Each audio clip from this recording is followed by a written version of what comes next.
What's good, everybody? Y'all didn't think that I was gonna come through tonight, and the niggas that was supposed to show up, I don't know if they're gonna show up. But this is Niggathon. I haven't did this in about 2 or 3 months, so I lost all my connection to the nigga streams. But we gonna see who shows up tonight. And shout out to everybody in the building. Just come on in. And like I said, this should be a pretty good show, depending on who will show up. Let me know if you guys can hear me. And we'll get the panels on and popping. What's going on, bro? I think I kicked your ass out my group because you was putting in some shit that wasn't supposed to be up there, Corey. Sorry about that, brother, but you was you got the group reported, nigga. I had to get you out of there. But you still, my brother, happy Africa Day. What's going on, brother? Information, man. Had to get him out of there, though. He's cool.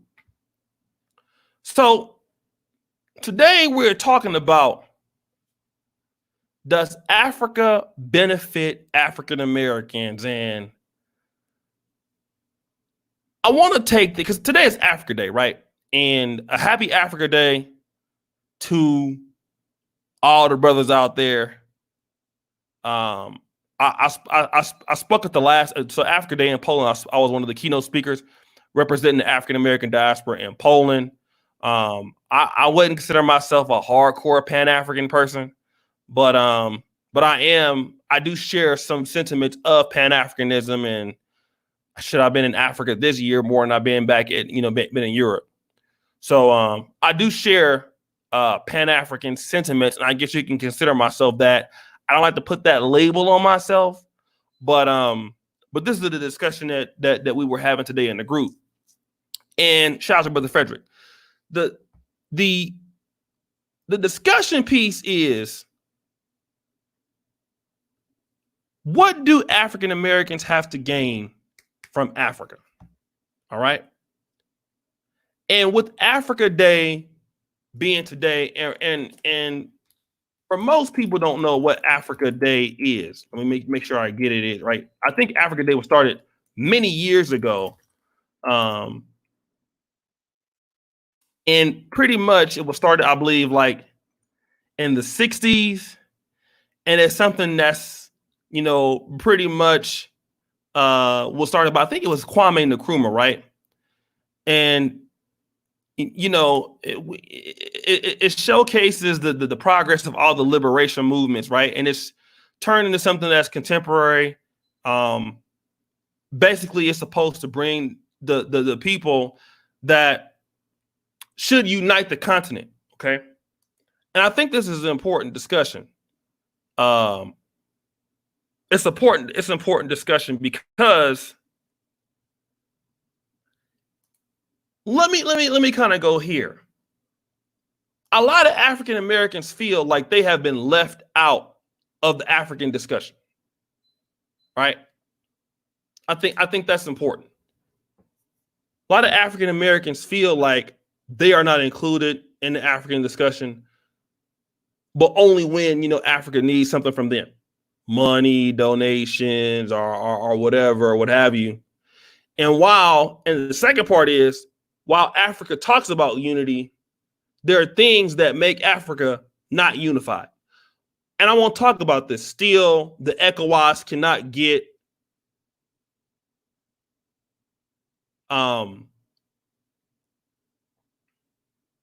they have a currency they're trying to push together, right? That's the problem. The African Free Trade Agreement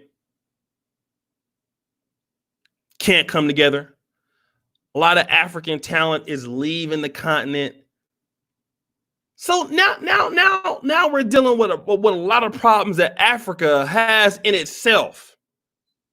A lot of issues that Africa has within this, even a lot of nepotism, a lot of tribalism, and most African countries can't even work together to even stimulate the continent in the way that they should do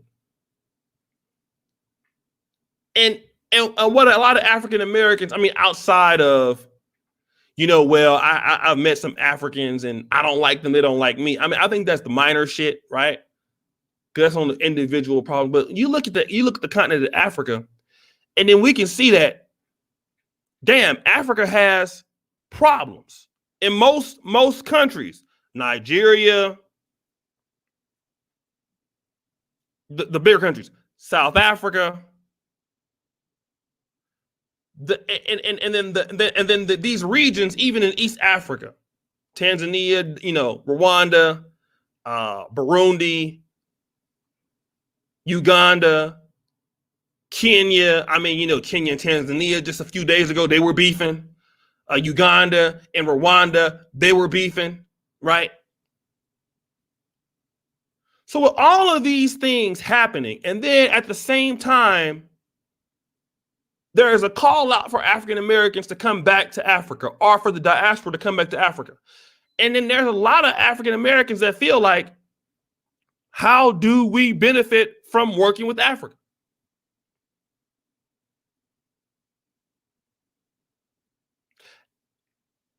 Instead of just being mesmerized with Africa, how do we benefit from it? And let me say this, because I'm gonna open it up, right? I'm gonna open it up in just a minute. For me personally, and I gotta be real about this. A lot of African Americans, we gotta understand, we don't really have, in my opinion, too many other options in America. I just don't see it. I think that somewhere Black people working together is the only option. I think that's the last resort. But you have some people that are going to be on tonight's show that are not going to feel that way. All right. They're just not. They're not going to feel that way.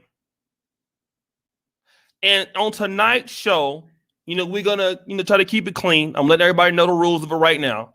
I'm not trying to, make this into a nigga show. But we in honor of Africa Day, I think that we need to put it on the table. What is it that African Americans can offer Africa? What is it that Africans can offer Black America? And is there any benefit in both ways? I think it's a perfect discussion. All right. I think it's a perfect discussion because it needs to be that way. Right. And I mean, because it is Africa Day. I do support Africa Day every year. And y'all know I'll be at the Africa. A lot of times I have to organize some Africa Day after parties. Y'all know Africans can party, right? So let's come with the agreements or disagreements thereof. We will keep it clean. I want to give a shout out to brother RJ Mahdi. I saw brother RJ Mahdi. He had an Africa stream today, right? It was like 8 hours, 9 hours, something like that. And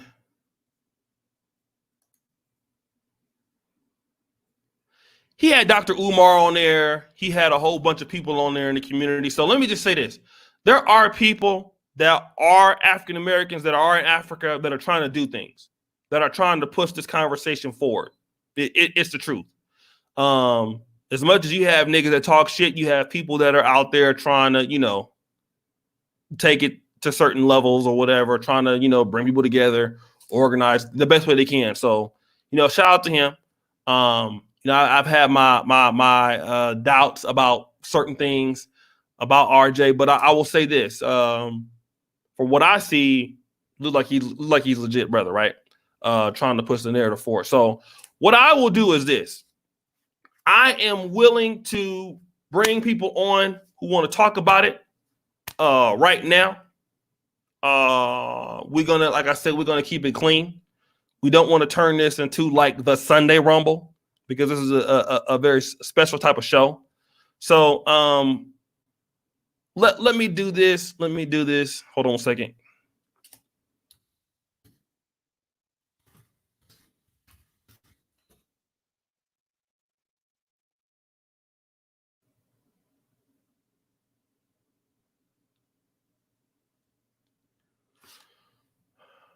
Let me see here.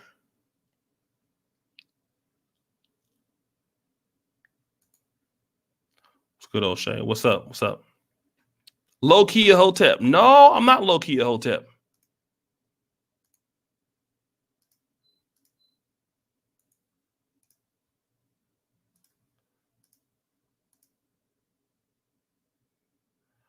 All right, so let me see here. So I'll send, and again, I am policing this one. I'm gonna send it to Brother Information Man. I'm gonna send it to African Superstar. Usually I have my shows a little bit more organized than this, but we gonna have it. Let's see what we get.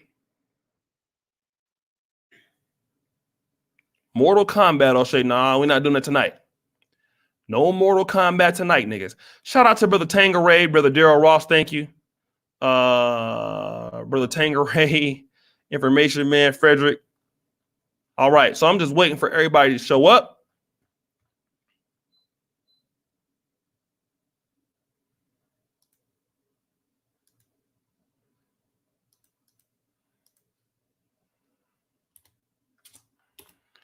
Brother Moses.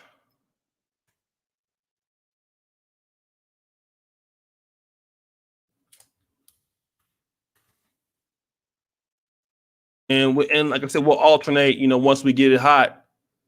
Thanks. I was timed out because I asked the question. Alicia MUA. Hey, boo, how you doing? And you guys, stop fucking timing people out for no damn reason.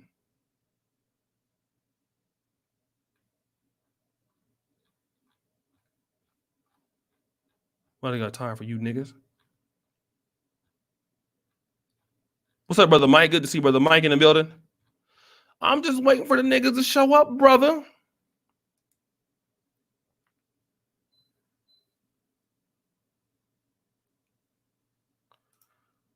This person says as an Afro-Colombian, I don't believe in Pan-Africanism. Real Dana, you want to come up? Hey, boo, how you doing? Yeah, usually I have people already on here, man. But I haven't done it in a long time, so I haven't so let me see if Dana want to come on. Dana, email me, Dana.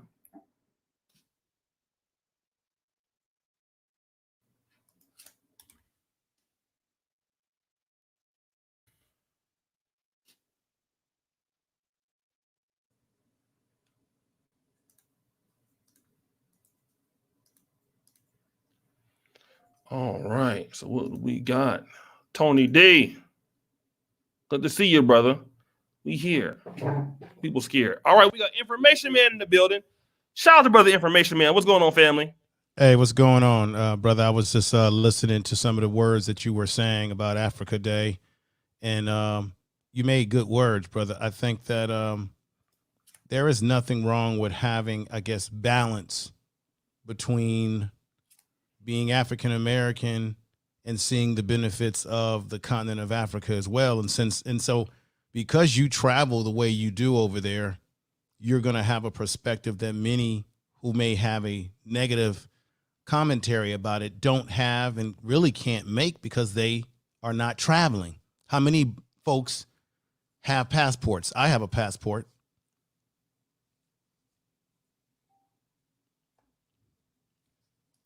Yeah, let me ask you this though. No, you do not. Shout out to Hollis. I got a Brother Q. What's going on, Brother Q? He just messaged me. Let me ask you this, brother. I mean, I know that you're very involved in the Pan African community. Have probably been, more so than I have been involved in it.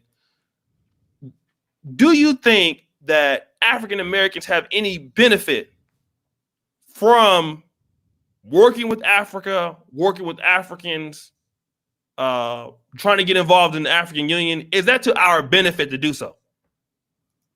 I think it would be to our benefit, Brother O'Shea, because I think one of our problems is that we don't think on a global level. We have sometimes a village mentality in which we want to stay in our huts where we are, but the world is global. And I think Black people in America, we have to develop a global mindset and make connections, because the reality is they do want us to be conquered and divided amongst each other and look at each other as different, although we have different cultures, maybe languages, but we need to have a better understanding of who we are from the continent of Africa to where we are as Black people in America. Okay. Let me ask you this though. Like, some people disagree with, like what we have as African Americans. Like, I'm trying to get away from the they sold us there, because I think that for that's already been talked about, right? But it's just that Africa has too many problems on its own that African Americans just can't solve, right? It's not even about, who sold who or whatever, but it's just that the continent, that in its own right, they can't even trade within each other. So how are we going to be able to contribute when they are having a hard time as it is getting along, even in nearby countries? How can African Americans do anything when they have problems doing it like that? Well, there's two fingers pointing back at us. We've got our problems over here in America. Have we built enough infrastructure as Black people in America? Have we built enough unity? Have we been able to collectively come together without celebrities and entertainers to lead the way? What have we done collectively? Because my thing is, before you can make judgment on the problems that they have in the continent, and that's due to colonialism, as you know already, O'Shea, traveling over there. You've got people over the decades that have taken resources from the continent. Well, we've got people in America, in our communities, that have sold us out as Black people in America. So I think before we can point a finger at the problems in the continent, we got to look at ourselves. And I would say the same thing goes for brothers and sisters in Africa. Before they can pass judgment on us, they need to deal with and clean up the problems they have.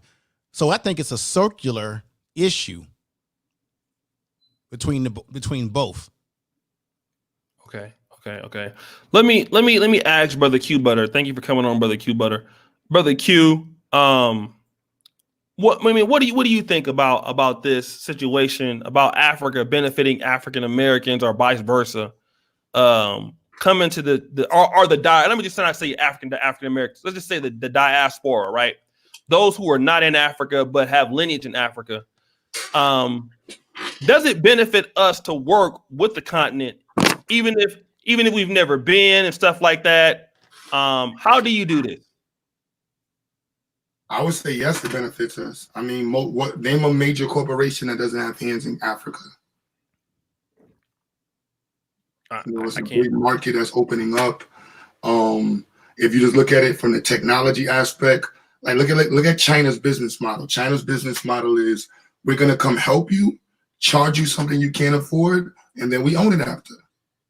And when China started that, people were like, why is China doing that? China now has a direct gas line from like the other side of Russia to China. They have a train that goes from China directly to UK or some crazy shit. They have more ports damn near than, they almost have as many ports as America around the globe.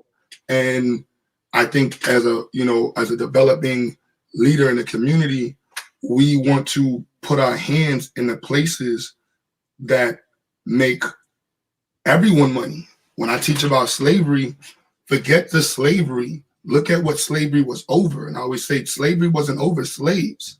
Slavery was about resources. And the resources never left the hands. And so if I were to believe that Africa and the Caribbean were of no value, then why is France still all in there? Why is Britain all in there? Why do they fight over these places? And why do they still have all these major corporations digging? And to me, the answer, like I said in the stream earlier with African Day, is education. We need to be able to systematically educate our own, so that way we can become profitable, so that way we can predict profits, so that way we can predict influence, we can predict the capacity, where we can say like, all right, after this much time of education, you will not have the capacity to which we can expect you to do this. But when you say Black Americans aren't in the position to help Africa, what you're telling me is that we don't have the capacity. intellectual capacity to bring forth ideas that can actually help people. And that's largely why I push them, and unfortunately, it is a reality that, the Black community, our community, has been, stifled from education. And because of that stifling of education, we don't even see ourselves as profitable. And because we got these white people running our heads telling us what to do, we don't see anything as profitable. I'm not that type of person. I see anything that Blacks do as profitable, and we should control it. Whites control their drug addicts. Whites control their prostitutes. Whites control their porn. Whites control their menstrual houses. They control their murders. They make money off of everything that's associated with it. Right. We have this Christian in our head telling us how to act, and then there's white men in our head telling us who not to work with. It's like, why wouldn't you want to work with Haiti? Haiti provides some of the best sugar around the world. Why wouldn't you want to work with Jamaica? Why wouldn't you want to go to Angola? O'Shea, I messaged you, O'Shea, because the brother in Uganda who I'm talking to about building a location out there messaged me, and I don't know why I got charged so much. I don't know why I got charged calling him via WhatsApp or whatever that happened, but I told him charged? I don't know what the hell happened, bro. Like, I got a $40 bill extra. I'm looking at my T-Mobile. I'm like, why is this $380? How the hell did you get the? What was I doing? Like, I'm ready to blame the kids. I'm like, what was y'all downloading? And it said, long distance call, Uganda. I'm like, that's me. I can move out tomorrow. Until 7. So like, I can try to, meet up with the guy or something like that. And not tomorrow, today. But go ahead, information man. I was going to say, O'Shea, that we need to be very careful not to feed into the very destruction in the system that is set up to keep us divided from the continent of Africa. We can go back and look at Memoranda 46. I'm sure Brother Q Butter is familiar with that. That was a plan back when in the 70s when Jimmy Carter and his administration, the White House, the government, was purposely doing and implementing policies to divide us from the continent of Africa, from the leaders of Africa, to keep Black people and Black people in the diaspora separated and discombobulated from each other. Another thing that's very poignant to what Q Butter was saying is that everybody in the global world has a foothold into the continent of Africa. What was World War I fought over, O'Shea? It was fought over who was going to control the resources, natural resources of the continent of Africa. Everybody was over there. I find it extremely insulting and ridiculous when you've got Black people telling us, don't go over there, don't travel over there, blah, blah, blah, blah, blah. Why is it that you're not telling the white man, the Asian man, and every other goddamn man in this world to stay their butts from over there? But yet when it comes to the Black man in America, we sort of we underestimate and undervalue each other, as if, like Q Butter says, like we don't have capacity to bring anything to the table. And I think we do. Although we do have our issues that we need to clean up here where we live, there are those of us who have the resources and the means to make that connection. Let me ask you this, because I always hear like, okay, and I ask both of you. Well, some people say, well, Africa is a good option, but African Americans need to try to clean up their own acts here first, and then go from there. Go other places afterwards. Like then we can talk about Africa later. But let's clean up our acts first, or at least try to do something here, so we have more to offer Africa. Because right now, we don't even support Black businesses as we should in America. So what makes you think we going to Africa to do anything? What would you say to people who think like that? I'll let Q Butter touch on that, and I'll touch on after. Opportunity. Ignorance always presents an opportunity. Look about it. People who invested in condoms made a lot of money in the 80s. So ignorance, is how you look at business. So for me, I see, education as a service that I can provide to people anywhere. And so I'm literally talking to you about opening a spot in Uganda. It costs $3,500. I can give him $200 a month, and as they build it, it grows. That ain't shit. You know what I mean? So it's like, I got a school, and it's not a big school. Like, look, the guy got the pictures right here, and even O'Shea was like, "Nah, that's not a bad number." Look, he said that building costs $1,500 to make. So I'm like, bro, I can make 3 of those, and that's good enough for the little village. And you can have that in there. I'm gonna send you some computers, and I'll send you some other utensil items for the institute, and we get it up and popping.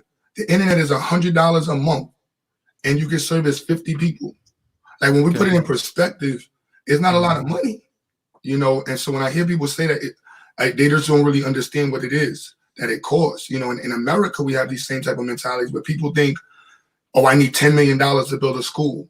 I need $40 million to make my cafe. I need this much money to build my salon. And you got a little Asian person coming over here using used things to clean the sinks, used materials, used everything, bootleg everything, and they gobbling up money. So I think it's a business perspective. I think anybody who thinks that you shouldn't be thinking worldwide with your business is extremely uninformed and doesn't see the route in which technology is taking people.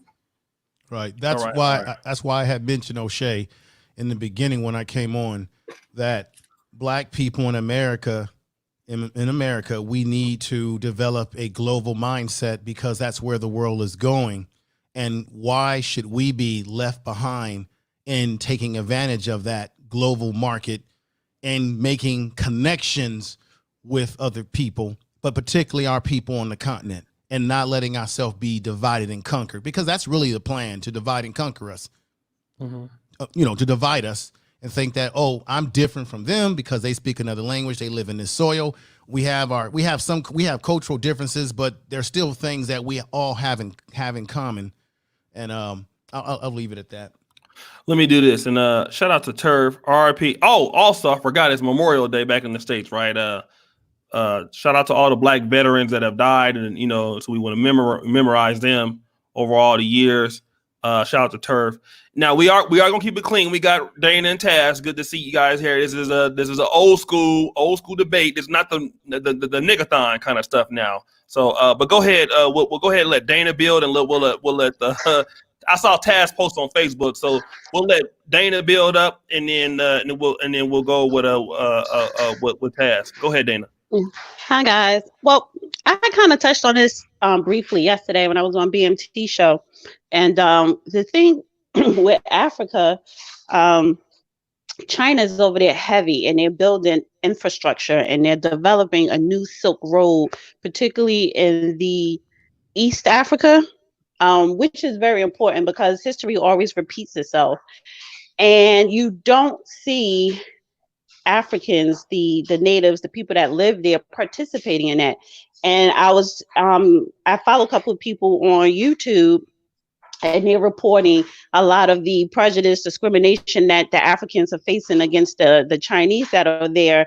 They come over there, they open up restaurants, they open up barbershops, and they don't want to patronize to the Africans. So I look at Africa like this. It is a continent, I believe, 54 countries.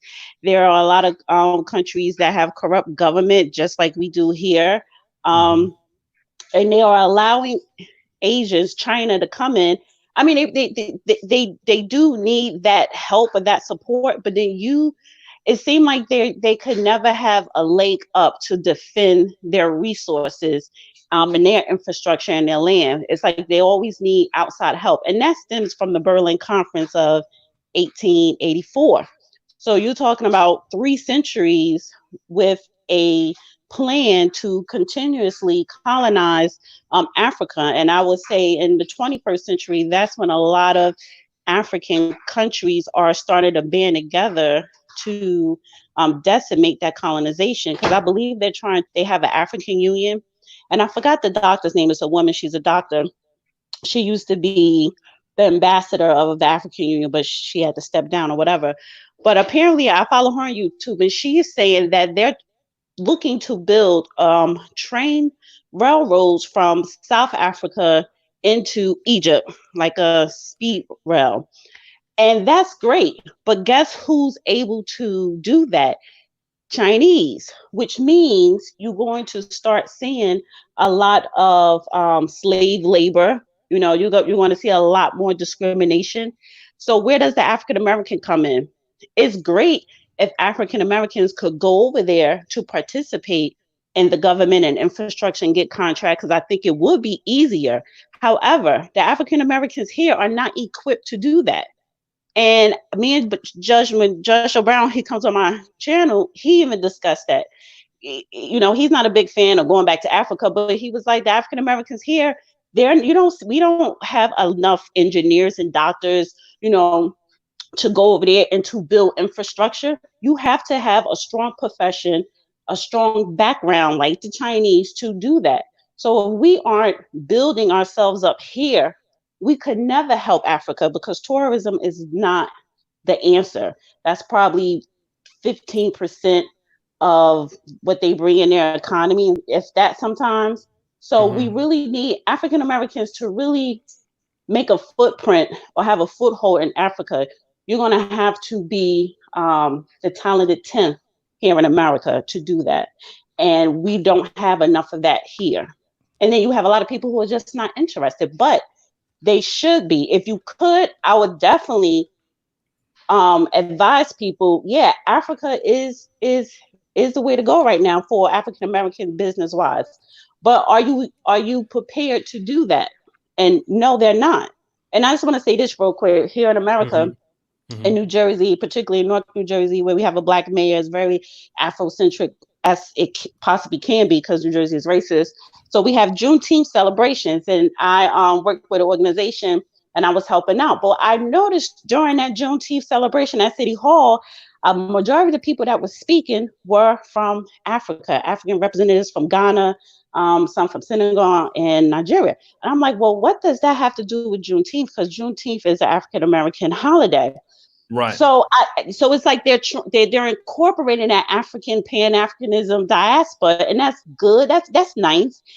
But we still have to keep that stronghold of what we built here, the history that we suffered through here, and celebrate the achievements here, and not so much intertwine that. However, what is also happening, you have African delegates from different countries in Africa coming to cities like Newark, which is, again, going back to the business. If you want to do trade or do a business, whatever that business may be, you have that connection, that interconnection there to do that. So it's like a double-edged sword, but yeah. No. That's some interesting points. Let's go ahead. We got Taz and then Brother Moses. Go ahead, Brother Taz. I saw the post on the Facebook. I was interested to see what you had to say. Go ahead, brother. Oh, man, my heart just dropped, though, man. Brother Moses came on here, man. I see Q Butter on the left. Q Butter on my right, Brother Moses on my left. Information, man, up above me. Okay, so I know I'm going to be by myself. You know what I'm saying? Y'all said, but I'm good, though. Okay, so this what I'm saying, like the African Day thing, right? To me, it's problematic when days can be thrown at us to celebrate something, right? So my opinion of the African, this whole Pan-Africanism, the celebration of Africa, I call it African worship. And I call it that because I feel like it's been pushed onto us for now 100 years since Garvey, where it's African this, African that, Africa's the motherland, Africa's the Holy Grail, Africa is the place we need to be looking towards. So considering that we've been looking at it as that for 100 years, well, now we have conversations about the ways we were undereducated in America. And so I feel like sometimes we do ourselves a disservice by not understanding what we have here, not chasing what's here. Because even as we start to get a reparations conversation going, we're so behind on it because we learn new things about American history every day that would apply to a reparations conversation or would be applicable in getting some of those things better understood. The fact that they get to control history here is a problem already. But if we're looking to another place as a destination or as where we're supposed to be, how can we ever learn anything about where we are and even make it beneficial for future generations here. So that, you know what I'm saying, my thing is more about looking at the continent and trying to be there instead of dealing with what's here and what's been here, and the fact that they do control history. And so we have to educate each other about what's here and not give these heavenly scenarios about the continent where we aren't at. Okay. Okay. Who wants to respond? So I see George is in the thing. No. What I might have to do is I might take my. Go ahead, brother. Information man. No, actually, I'm not against what the GOAT himself, what Taz He made a is good saying. point. He made excellent points, because how many people realize that today, Memorial Day, is really the day that was created by free slaves, black people, which was originally called Decorations Day. I didn't know that. This is the day that I did a video about. We are the ones that are the architects of this day.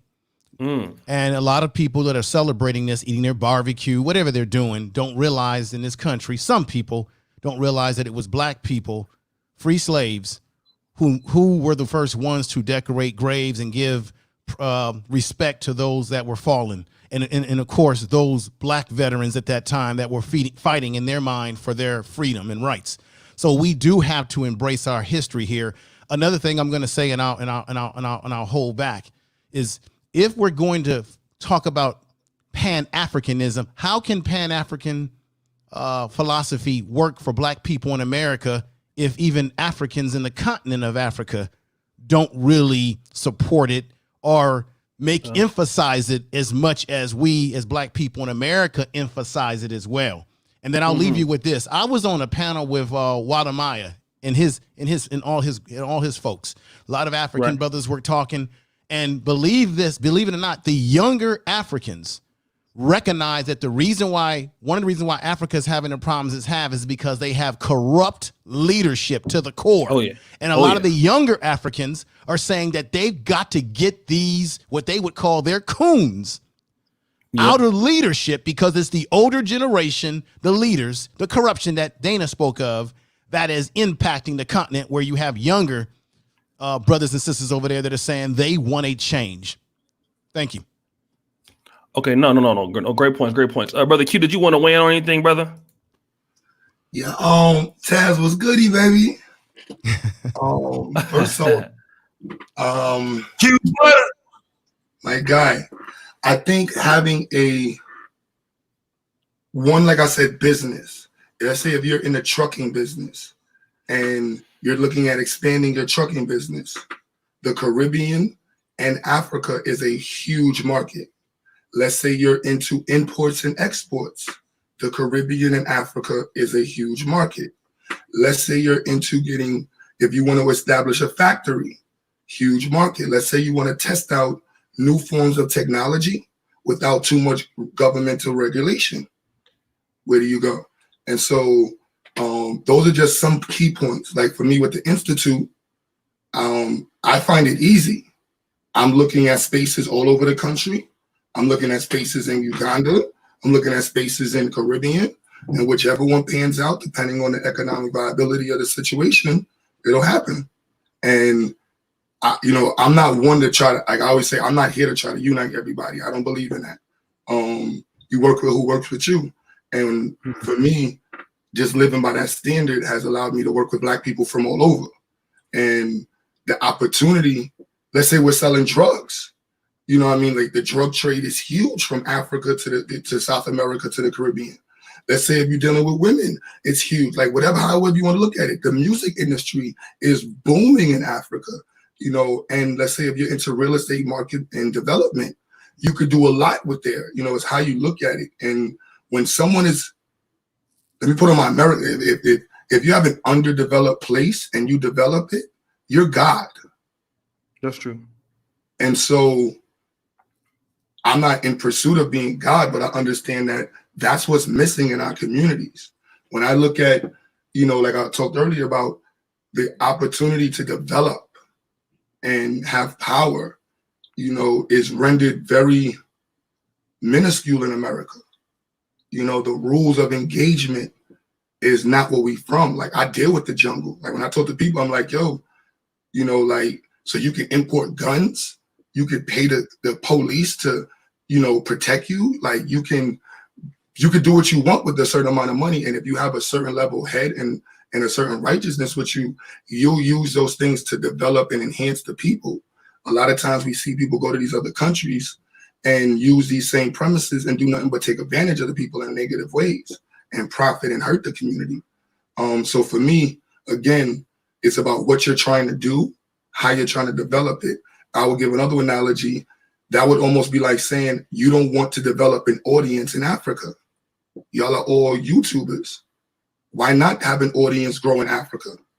You can develop your audience in Africa, as O'Shea has showed everybody, in Africa and America at the same time, if this is your business. So to me, if your business acclimated, you will find a way to drive your business. In today's world, it is a worldwide business, a platform. And so it will be in your best interest to find a way to make your business have a ability to elevate within this current climate of business. And that's a worldwide platform. Okay. Brother Moses in. What I'm going to do is I'm going to take myself off real quick, and then I'll bring in George. But go ahead, Brother Moses, and I'll bring in George, and I'll let you brothers build. Go ahead.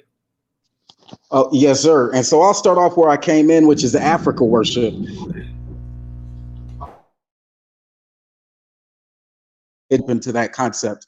He called it the cradle of civilization. And so that was something that even white people, many Asians have ascribed to. On the other side of that, out of Africa theory, or that Africa worship thing, or the romanticization of Africa, would be not out of Africa, is how I call it, which says that people originated in various spaces. Why was that important? Because it still is that interconnected blackness that I appreciate. Next thing that I heard was that there was some political strife. There's always going to be political strife as long as we're still dealing with anti-imperialist views. You have people who accept the shit, and then you have niggas in Africa, I guess, if you want to use that reference, that don't accept it. And so because of that, as they continue to vie for leadership and political power, economic power, things like that, you're still going up against the imperialist and those who love the imperialists. And so, yeah, that political strife is real. At the same time, I think we could learn from it, right? By studying some of their revolutionaries, just like they can study our Black Panthers. When you're looking at actions like the ones that happened to Ahmaud Arbery, you can only understand why people like Thomas Sankara and his information, or his radical revolutionary. Today is Memorial Day, so veterans as well, but his contribution was so needed, right? So to be able to take that training that he received, become prime minister, get locked up after meeting with Muammar Gaddafi, another radical, and then get out and become president and start making some of the changes that he did. For instance, taking Burkina Faso from food insufficient to food security, places like that.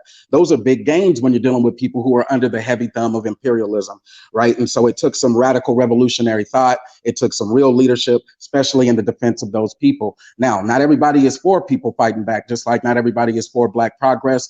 But when you do need a radical, a revolutionary, a Black Panther type, I think we can learn a lot from that education, Muammar Gaddafi, such and so forth, and the things that they were up against there. Draw some similarities to our experiences, like I mentioned, Ahmaud Arbery, and there you go. The exchange of information is also valuable. So me, I could celebrate a nigga from Del Paso, just like I could celebrate a nigga in a shanty town. It comes to business as the overall theme. There are business opportunities. I'm not so worried about the political strife as much as I am of being able to form those strong allegiances where what I have brings value into their lives. Today, that's through media, and I'm glad that we could celebrate ourselves as well as celebrate that African unity, African Day, African liberation, which is the first theme of it, African liberation, as well as to be able to expand the concepts into Pan-Africanism. Now, I could have said that a lot slower, but I'm B1 Brother Moses, and I can be long-winded.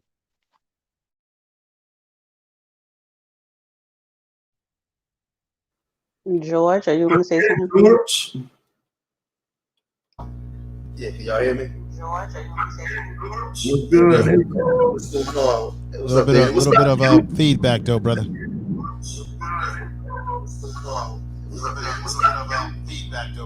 Yeah, we got some feedback.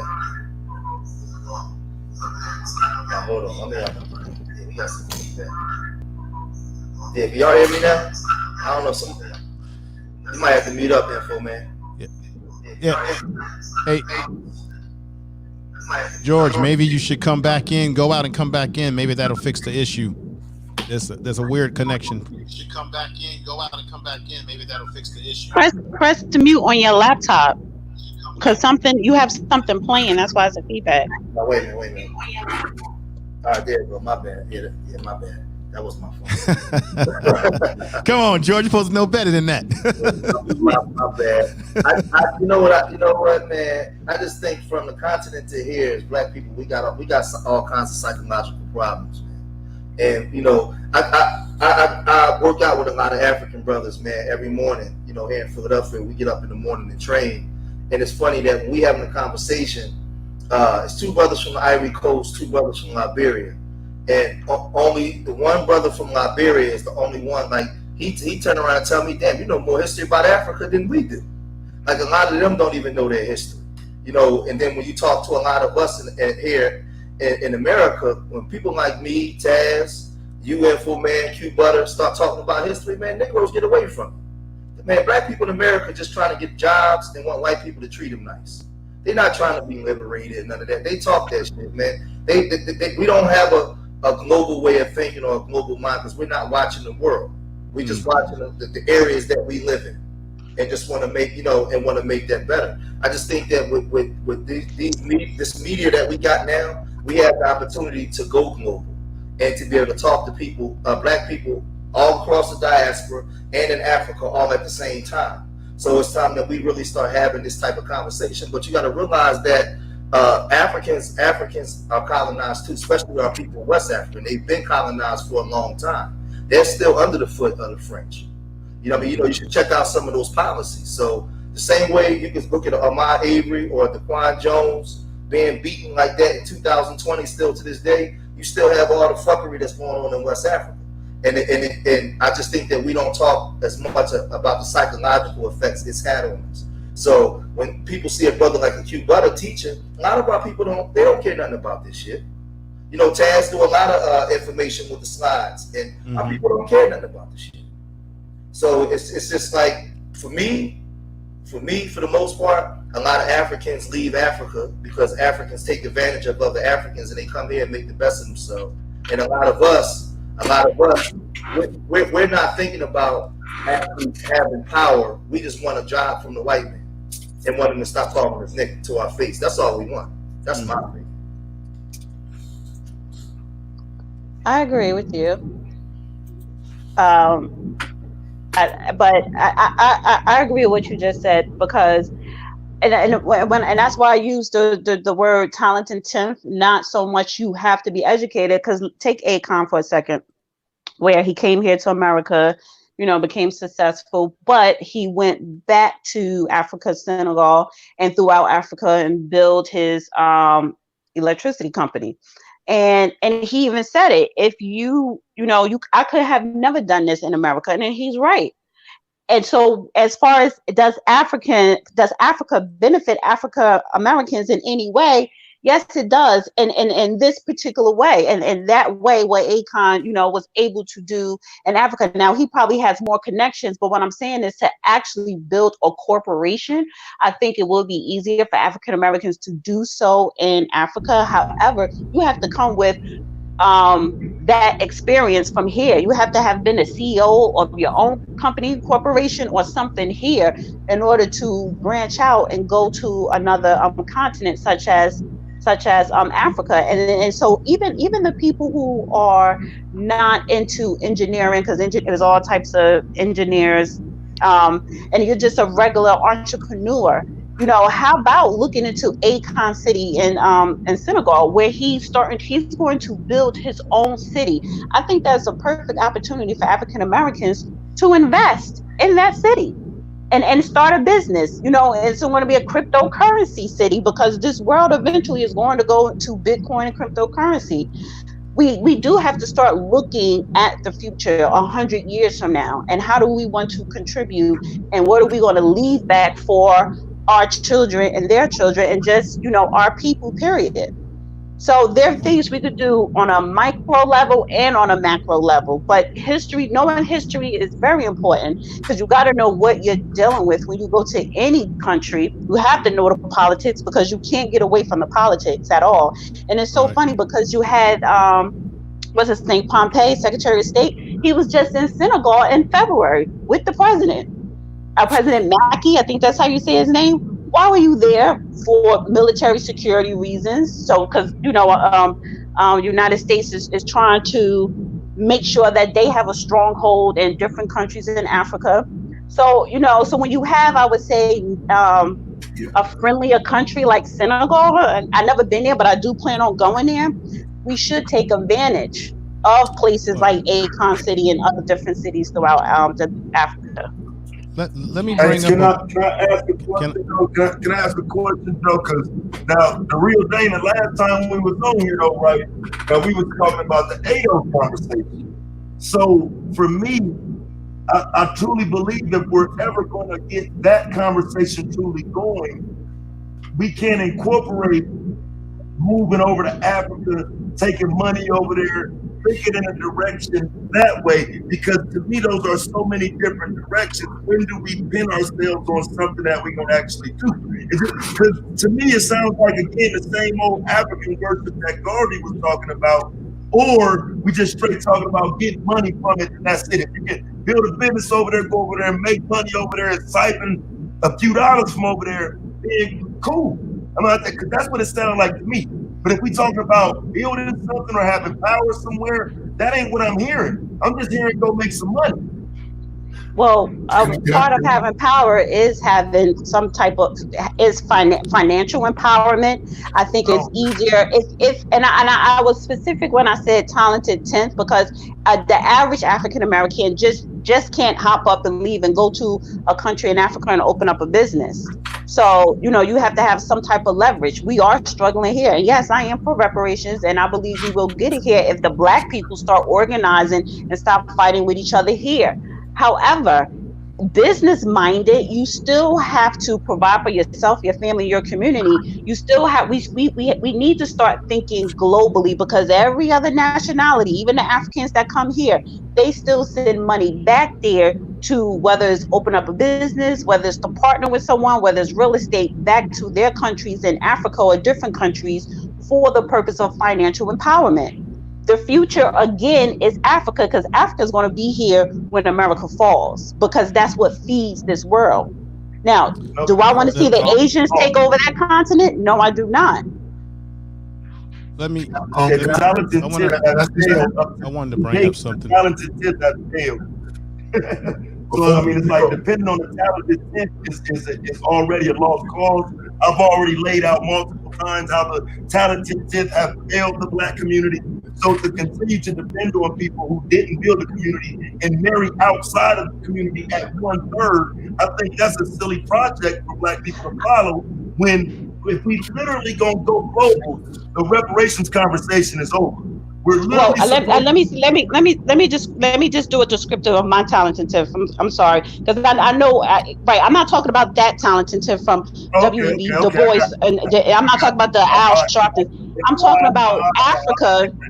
I'm talking about niggas won't be able to go to Africa and build if you got a nigga mentality. Basically, right. Eliminate the niggas. Right. You're basically saying what Garvey said before he failed. There's a lot of factors that go into why. I do this. Let's go. Yo, hello. If you want to say something for me? No, but go ahead, Q. I'm gonna let Q Butter go ahead, brother. I want to listen. Go ahead. The title is very straightforward. Does Africa benefit African Americans in any way? Yeah. No. Africa benefits white people right now. Yes. The Caribbean benefits white people. America benefits white people. Does America benefit Black people? Or do Black people eat off the crumbs in America? Right. So let's put this in perspective. Black people aren't benefiting anywhere And you'll get people that come up and say that's the whole reason we're arguing over reparations. There would be no reparations argument if we had our benefits and got our right to. So let's understand we haven't benefited in America and anywhere. It's about being multifaceted and having layers to the plans. And understanding that we are all for Black empowerment. If you want to focus on America, you're on the American committee. If you want to focus on Haiti, you're on the Haiti committee. There's no reason to argue with each other. Yeah. Let's focus on Black empowerment. But in the title it says, any way, in any way, does Africa benefit African Americans in any way? And you're saying no? I'm saying that the resources in Africa are controlled by who? France. White people. White people. Europeans. So what about the countries, and that's what I'm saying, but what about the countries who have their independence? What about the Chinese? The Chinese are going over there. The few countries that have their independence, They don't have, given their independence mostly by whites. yeah, The they- reason why, By whites. But if they have the independence, that means that, okay, they could do what they want to do. But if you have leverage here, if you have like Ghana, they have their independence. If you have some type of leverage here, what can you build in Ghana that you can't build here in America, infrastructure wise? Building businesses, but the question is Africa currently benefiting Black Americans? It's benefiting whites. That's who went there and robbed it. And if we go there and really try to get control of the resources, we got to be prepared to go neck and neck with them. That's the reality. Haiti has been all over the place because America and Europe control its resources. Jamaica. So how is ACOM benefiting? Huh? How is ACOM benefiting? How is other people who are over there benefiting? Let's say investments. Wait, what is that? Somebody got a wind blowing. Somebody outside here wind blowing in the background. I think I wanted to say that Akon, when you talk about Akon, you can't compare Akon to an ADOS or a Black person in America, because Akon is from the continent. So he's able to negotiate and move around and do the things that he's able to do because he knows the lay of the land, and they don't see him as an outsider as they may see a Black person from America. But let me just say this. One of the reasons why, and Q Butter just hit on it right on the dime, other groups of people go over there and they are focused on business. They're not focused on a cultural exchange necessarily. They're that's what I'm talking about. What can they make out of Africa? How can they make it? So they're able to do what they do because they got their mind focused on the money, nothing else. Now, let me say this. The difference with Black people in America, and Q Butter hit on it, we're not benefiting from Africa because we're not economically benefiting, and in some cases we may not be culturally benefiting from those of us that are asleep. In America, we're not benefiting because we know what our conditions are in this country. This is the reason why. Very importantly, the Chinese. Let me make my point, and I'll stop. The Chinese and Europeans, what do they have that we don't really have, Black folks in America? They have nationhood. They have their country that backs them. No, they have a country that backs them. So when the Chinese go over there, and if they get mistreated by the Africans, they have the Chinese, like you said, a nation that backs them up their play. Black people, when we go over to the continent, we don't have America backing our play. It's just us as Black people. Okay, so stop right. I gotta push back on you right on that one. Right, I agree.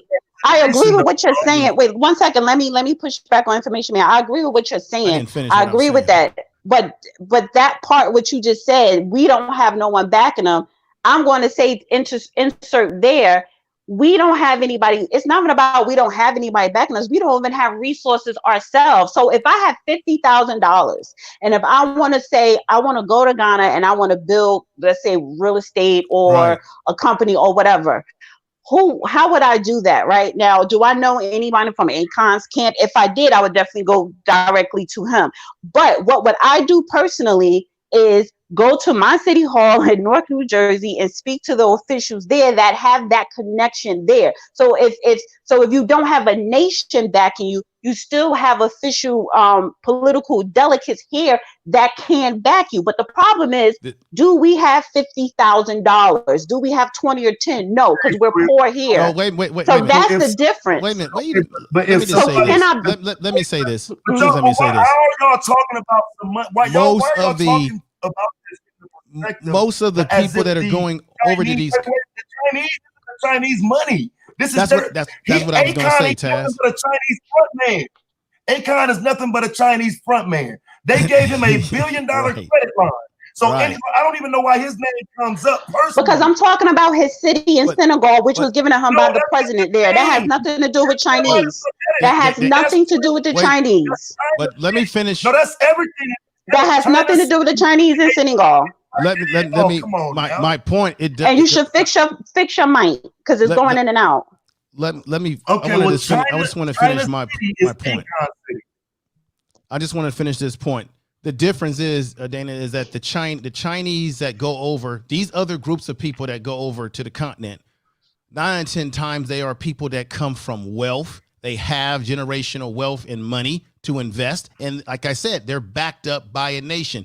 Black people, yeah, we have problems over here, but yet we do have black people in this country that go over to the continent and buy land and do things. But we don't have it on a national scale because we don't have nationhood, because we still have a lot of issues that we need to work through as black people in America when it comes to supporting ourselves.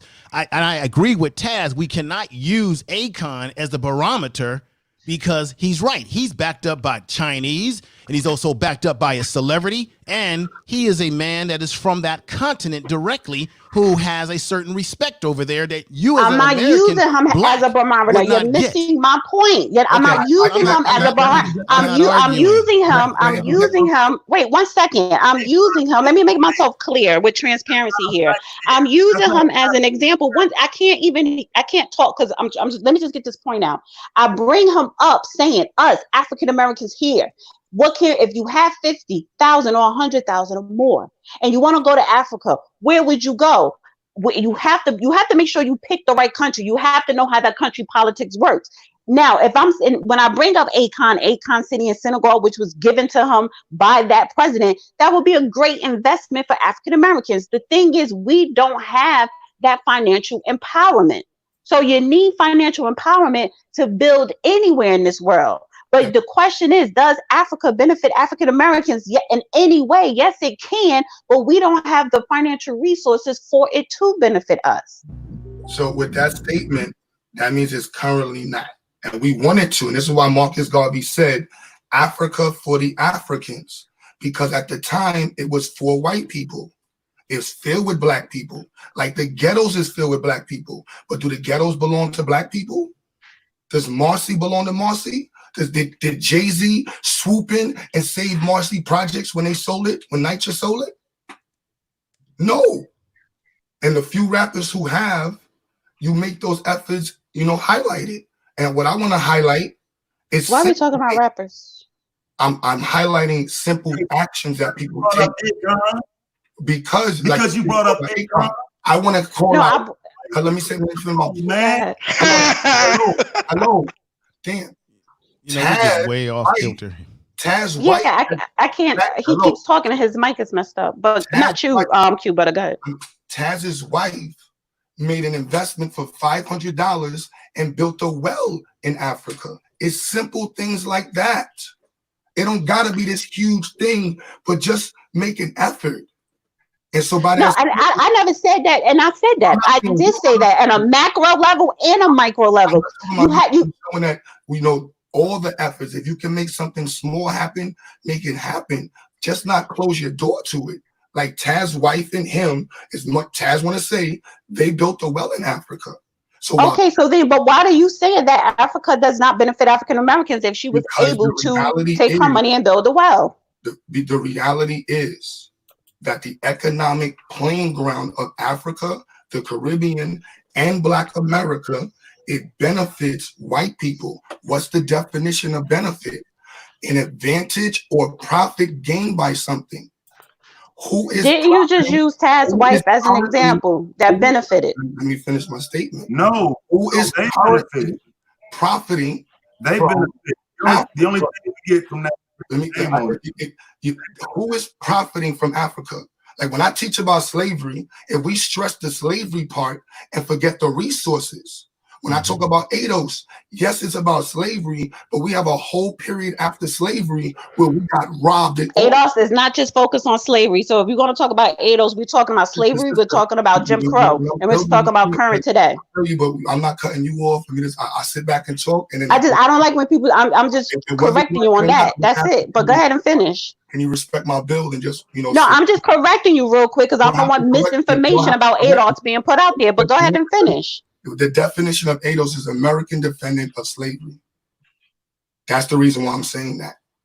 And I'm saying that the title in and of itself connotates the period to which it's focused on. And the people who come from that, who experience that. So all I'm saying is that we can look at the levels of periods and who still maintains the power over what slavery was about. It's about the resources.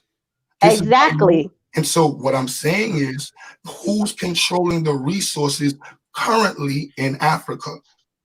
Therefore, they're the ones that are benefiting whoever's controlling it. Who's controlling the resources? Who's controlling it? I think Q Butter mentioned it. I think he mentioned it. He named it. White people, French. No, you got to be a little bit more specific because I'm taking Ghana, for instance. I'm taking Senegal, for instance. You're talking about two countries that have their independence. Now, if you have 3 centuries of the Berlin Conference, 3 centuries since the Berlin Conference that underdeveloped African people there because they abstract all the resources and control it and colonize it.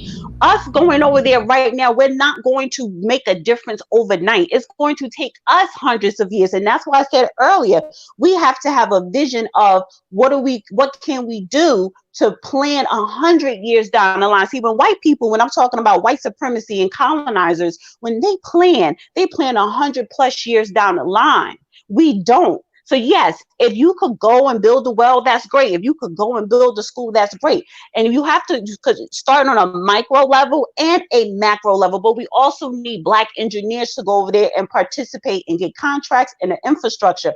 Are there contracts there for Black people to go there and build the infrastructure, there in different countries, in certain countries in Africa? Yes, there is. But you got to get in the game. You got to want to go do it. But we are struggling here in America. So it is harder to go and branch out on a macro level. But does it benefit African Americans? Absolutely. But it's not going to do what it's been doing for you, benefiting Europeans for centuries. You have to start somewhere, and we are starting at the bottom. With that being said, I agree with you, sis, and this is why I rather highlight our small activities so that way it can inspire us to do something bigger, such as his well, such as the small school I'm trying to build in Uganda. These little small things eventually will inspire us to say, let's build a whole road. Let's build a bridge. Let's build a generator. Let's build all these different things. But like you said, we got to start small. So I'm not. I say you can do small and big. So micro and macro, because it's an ecosystem. If you have small resources here, then start small. But if you are in a position to start big on a macro level, do so. But does Africa benefit? But the question is, does Africa benefit African Americans? There are African Americans here that could go to let's say Senegal, for instance, or any country in Africa and start an infrastructure or a railroad company. Yes, but do they want to do it? That's crazy. Hey, ask me a question, Brother Q. You know, I disagree with the position that we don't benefit. What is the verb? The verb in this question is what? What is the context? What is the time reference? It's saying, does it? I agree that it can, but currently does. I would say that we do.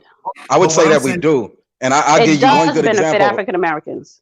But I'm saying it's an intellectual detriment. Everybody keep talking money. You know what I'm saying? And so if we just talking about investing, I'm with you. I said it's an intellectual detriment. That's my argument, and it's not being approached because everybody's talking about what you can make over there. You know what I Nah, mean? I didn't Like, say what you could make. I said what you could learn, the exchange of information. And I talked about the revolutionaries all the way going up to Muammar Gaddafi. Now, that exchange of information is what we would need, because the point that I used was the revolutionary committees that was there in those communities. That type of strategic analysis and being able to put boots on the ground. It came from that leadership that was a bit more radical, and it would be needed in cases like Ahmaud Arbery. So I addressed it. I don't think it's a detriment. I think it's a benefit. Go ahead. Don't get that out of Moses, because in that case, you used Thomas Sankara, but he was overthrown in a bloody coup.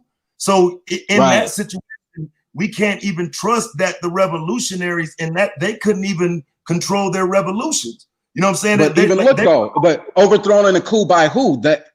He was an anti-imperialist. He was overthrown by people who were for the system. So it's the same thing as saying we were sold out by the educated lames. You did have people there who were still for, like the French, whatever that fucking government was that was trying to work against him. That's that anti-imperialism that he had that was matched by some other nigga in Africa who wanted to work with those people. So what I'm saying is, from a Pan-African lens, we already know there's work to do, because you got so many people whose minds are washed by what the white man can do for them, their systems, their contracts, their businesses that they can align with, that they would ultimately just disregard those from other Africans or niggas in other spots of the world. So brother Moses, let me ask you a question. But they're not open arms to us though, y'all. And y'all, we're not discussing the parts of it that's, you know what I'm saying, we kind of glamorizing it again. You know what I'm saying? These people ain't even open arms to Black Americans like that. I didn't glamorize shit. I said we can learn from the exchange of information. That's not glamour. That's the same thing. I was trying to paint my shit. I said that information is vital. Like getting boots on the ground. How did you get those hundreds of people there when they needed to be there? That's some shit. How many of our different armed factions could benefit from? The Nation of Islam, Fruits of Islam. What happened? Not the glamour of it, but the actual when it needed to happen. And those boots were needed on the ground. How was that executed? That exchange of information is valuable, not to the detriment, but to the preservation of Black lives. Anyway, let's keep going. So Brother Moses, yo, Taz, half the O'Shea platform don't fuck with you. What that say about America? It says that Black people are not monolithic. That says nothing. We're not monolithic. Is that a good thing or a bad thing? Because these white people made their empire by being monolithic. Hey, give me an info. No, they did not. Hold on, man. Hold on real quick. Hold on. Real quick before y'all. What is supremacy? But hold on, go ahead, though. Let me ask a question real quick. Go ahead, info. I'll go behind you. You was trying to talk. No, my question was for Brother Moses, because look, we always talk about exchange of information. Look, Black people been here a long time.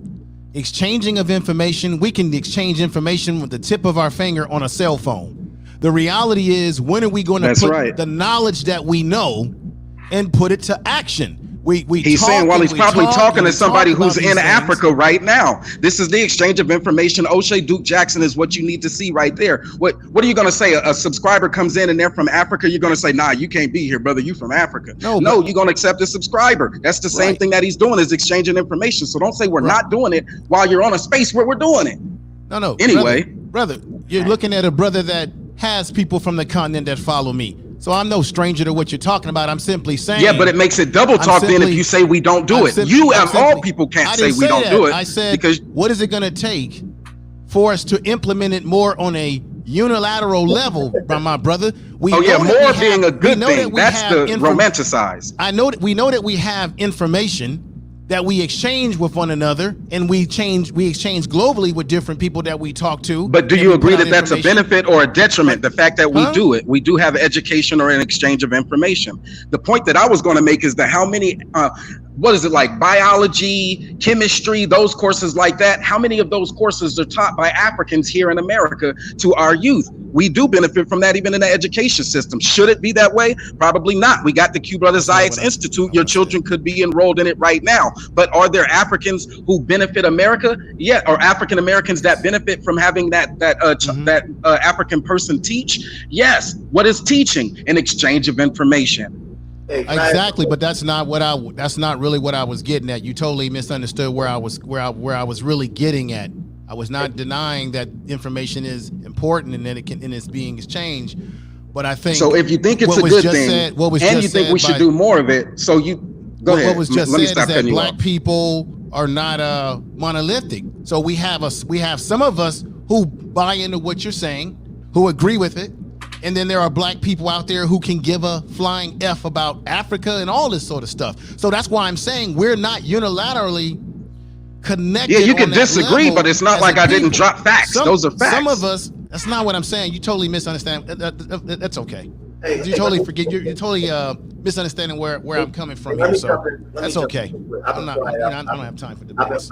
I've been quiet and listening. Let me.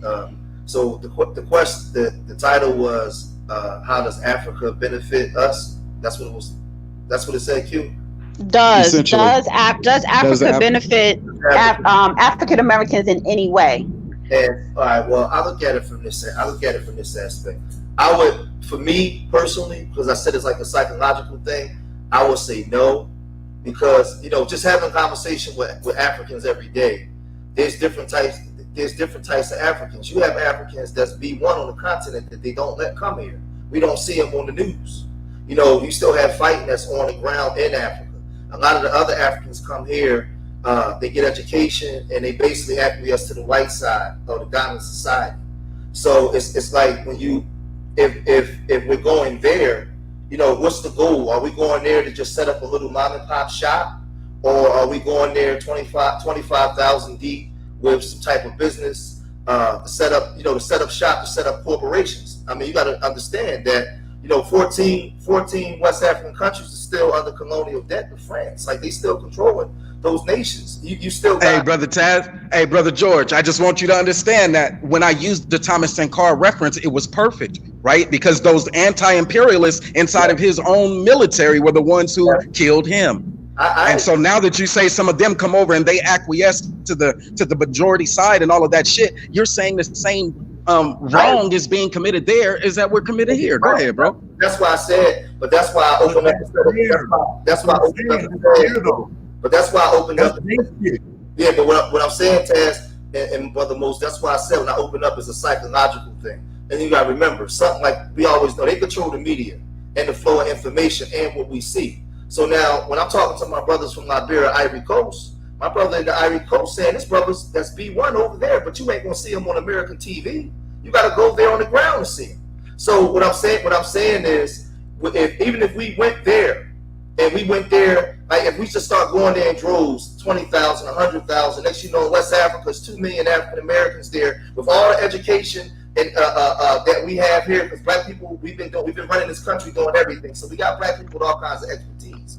When we go in there, what is it for? Is it for mom and pop stores, or is it to compete? Because once you go there to compete, now you got to answer to the infrastructure that's already there. Right. Set up. So that's the question. So for me, how does it? To me, I don't think that it benefits us at all right now, because psychologically we haven't even gotten in that position to actually compete to where it benefits. It benefits certain Africans that joins the dominant society. It benefits certain African Americans that's white friendly. That's part of the dominant society. But not we would want to do it from a B1 perspective. No. So George, let me just say this before I get off. So really, black people, and I'm qualified to speak to this. Psychologically, we need to deal with our issues here in America as black people to get ourselves in a position.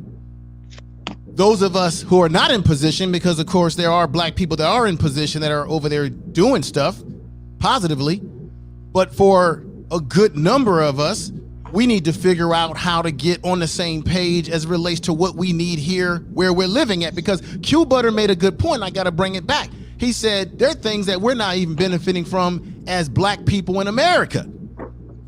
Because Europeans, it always comes back to, I know Tez was talking about, we're talking about the money, but that's what this world and this country is run on. It spins on economic control. Part of having black power is you must have economic power. You must have political education. You must have land to call your own. Say that? You must have all these different principles in order to put any of this into action.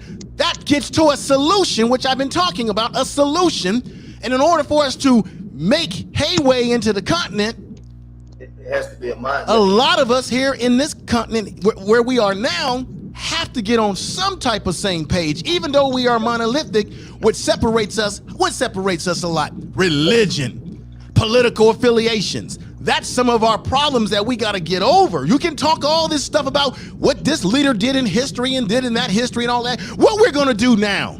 That's all I'm saying. Wait, so information, man, let me ask you this question. So can you answer the title question? Do you think Africa benefits African Americans in any way? That Africa benefits African Americans? In any way? I'll go twofold. It benefits us from the informational point of view that Brother Moses was talking about, which I did actually agree with the brother. But Q Butter, in my opinion, gave the blueprint to what the problem is. We're not benefiting economically, but we may be getting some culture exchange, because a lot of times when we go to the continent, we're going there to learn who we are, where we come from, things of that nature. And while we're doing that, other groups are going over there and they're grabbing the bag. And Taz is absolutely right. There are places in the continent where they do look down on black people from America, and that's mainly because they don't know our history, and we don't know their history as much as we think we do. And because in the continent of Africa, in a lot of their schools, they don't even teach them a lot of times their real history, because you got it coming from a Eurocentric point of view, unless a brother like Q Butter opens up a school, right?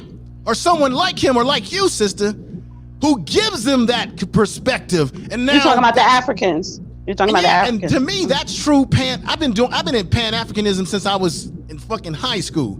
That's what I feel is true Pan-Africanism, when you have that exchange. What Q Butter is trying to do with a school, more than just going over there getting the bag, is that creates culture exchange, and we can have economic cooperation as well, but we want the culture exchange to understand each other, so that when we go over there, we get respect from our African brothers and sisters to say they're not gonna turn their backs on us and call us akatas and all these other stereotypes that some people may have of us over there. Not all, some. So we got a lot of shit that we got to unpack to really get this thing moving. So thank you. Thank you for hearing me. Right, but I would say to that, you can't have you need money. It's interchangeable, culture and money, because I'm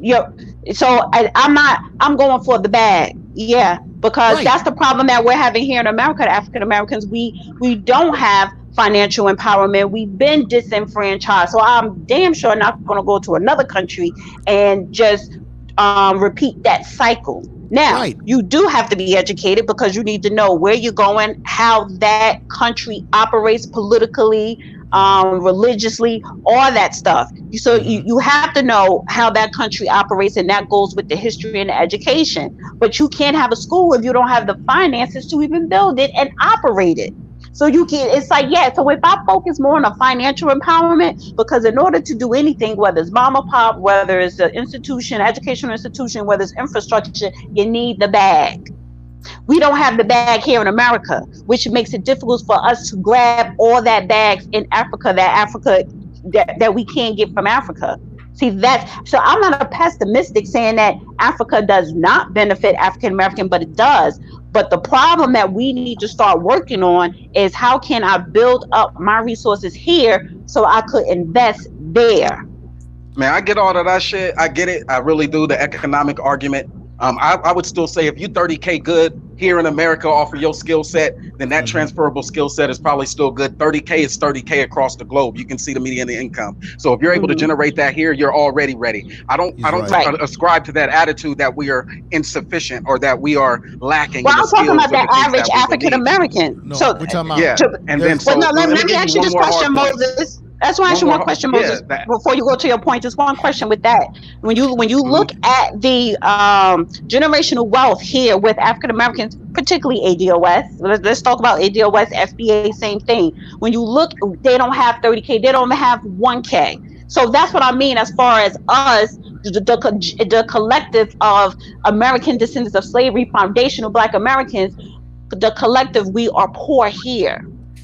That's what I was getting. Was there a question in that? No. So no, because you said 30K, but do you agree that we're poor here. A majority of people don't have 30,000. They don't have 1,000. Hey, let me say this because With that was my question we to you, ain't got no Moses. money now.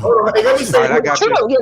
exactly. But yeah, that was a question. Hey, let me say this because if you really think about it, right, on a global way of thinking, Black people here in this capitalist society, they may call us poor, but in Africa we're not poor because a lot of us have a lot of skill sets. A lot of us have a lot of know-how, and this is why they want to keep us out of Africa. You know, we got engineers, we got people that can run refineries, we got doctors, we got Black people. The problem here is psychological. We're conditioned through their education to want to be a part of a system that we complain about. If we took that expertise back to Africa, two things would happen. It would be a fight with the well-organized machine that the French and British still have in play, or we would go there and we would begin to develop with the skill sets that we have. I believe that we're probably the most educated Black people in the diaspora here in America because of the skills that we have. So even that blue collar guy, that's a fucking a welder foreman. He goes to Africa with that skill set. We've been keeping this country afloat for hundreds of years. So we got all the skill sets. We got the money. Because the money is in the skill set. It's just a psychological thing. We don't want to go back and have to start over and build. And every African, O'Shea's walking around Uganda with no security every day. Ain't nobody jump on O'Shea yet. So no, we've been fed up a bunch of bullshit. We got the wealth in our skill sets.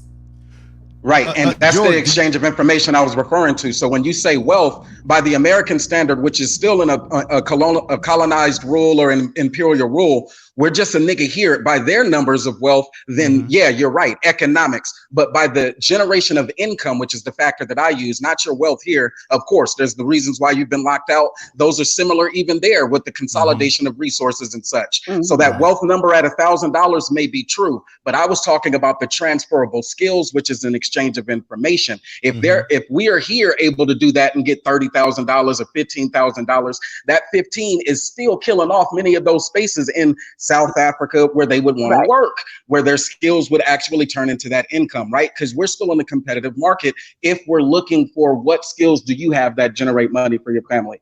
Now, my answer to that is still this, though. My answer to that is still this. The idea, like he says, psychologically, Brother George Macon, the idea is that we're not inferior. The idea is that if you could do it here, you could do it there. Mine is the exchange of information, which means I don't have to fucking go to Africa.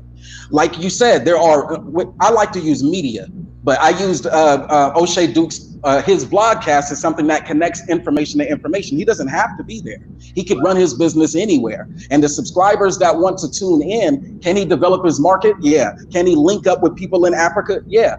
Can it be people who want to just donate from Africa? Absolutely. Can it be businesses in Africa that show off apartments and things like that? Absolutely. But what is he actually doing? He's still just exchanging information. To that, he is a benefit. I was arguing the point of the topic of whether or not there is a benefit. I say yes. The exchange of information, I think that's most critical right now, is the one from our revolutionaries. O'Shea's not the economists, but the revolutionaries. And that's my point, and I'll stick to it. Go ahead.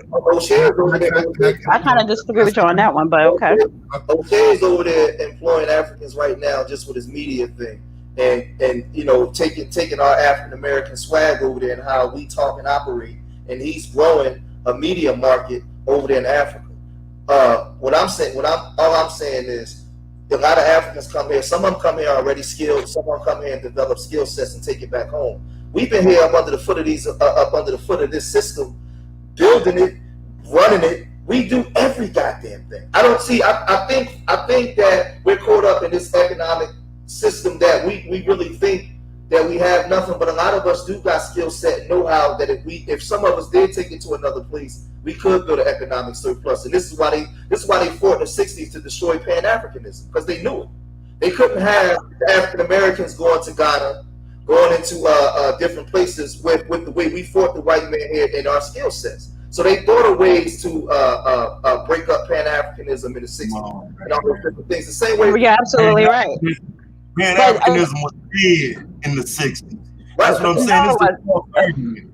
Marcus Garvey was the biggest Pan-African movement that America had, and when they deported him 25 people was in New Orleans the scene shipped out. So to make it sound like Pan-Africanism survived after that, people went their own different ways, and you saw elements of Pan-Africanism in different factions, like the NOI. But there was no Pan-African. That's not true. No, what you because Malcolm X was over there in Africa, which was probably the main reason why the FBI here in America killed him, because he was building an African Union there. Pietro Lumumba. I hope I'm not tearing up his name. Lumumba. Yes. So, yes. Thank you. So and he wanted to, and he was going to take it to the United Nations. So George is right what he was saying. I appreciate that call out that you mentioned them, because that's what I was talking about, is the revolutionaries being the ones who tried to set the example for overthrowing the current system. People could talk that big shit, but when it comes down to it, there are people who have walked that talk, and you can learn from it. That's what I was saying. Go ahead, sis. My bad. Well, both of right. Brother Moses, let me ask you.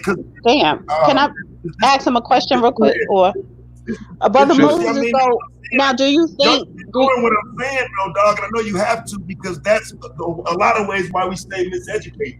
I'm trying to. Nigga, ain't nobody gotta ignore you, nigga. Okay, so answer me again. What is a bigger Pan-African organization than the UNIA? I'll answer that. Let me answer that. You are correct. This is the thing. I'm not. I don't think that's the argument. Oh, that is a good question. I'll answer it though.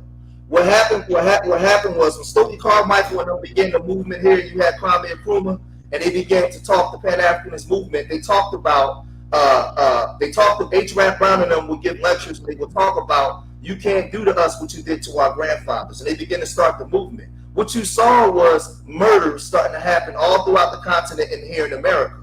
So they started to kill these black men in the 60s. That started the game movement. So now the UNIA was the biggest, but what happened was... How big was it? What was the biggest movement? But what happened How big? Hold on. Answer that question real quick. How big was it? I don't know how big, but I'm going to say it was really big.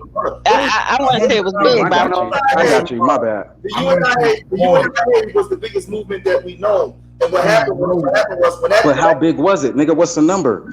I don't have a number to give you right now. 100,000. I got you. Thanks, Taz. Yeah. So go ahead. Right. But when you look at the 60s, and you have the Black Power movements that's coming about, and you have the murder of Patrice Lumumba, you have Biko that was killed later.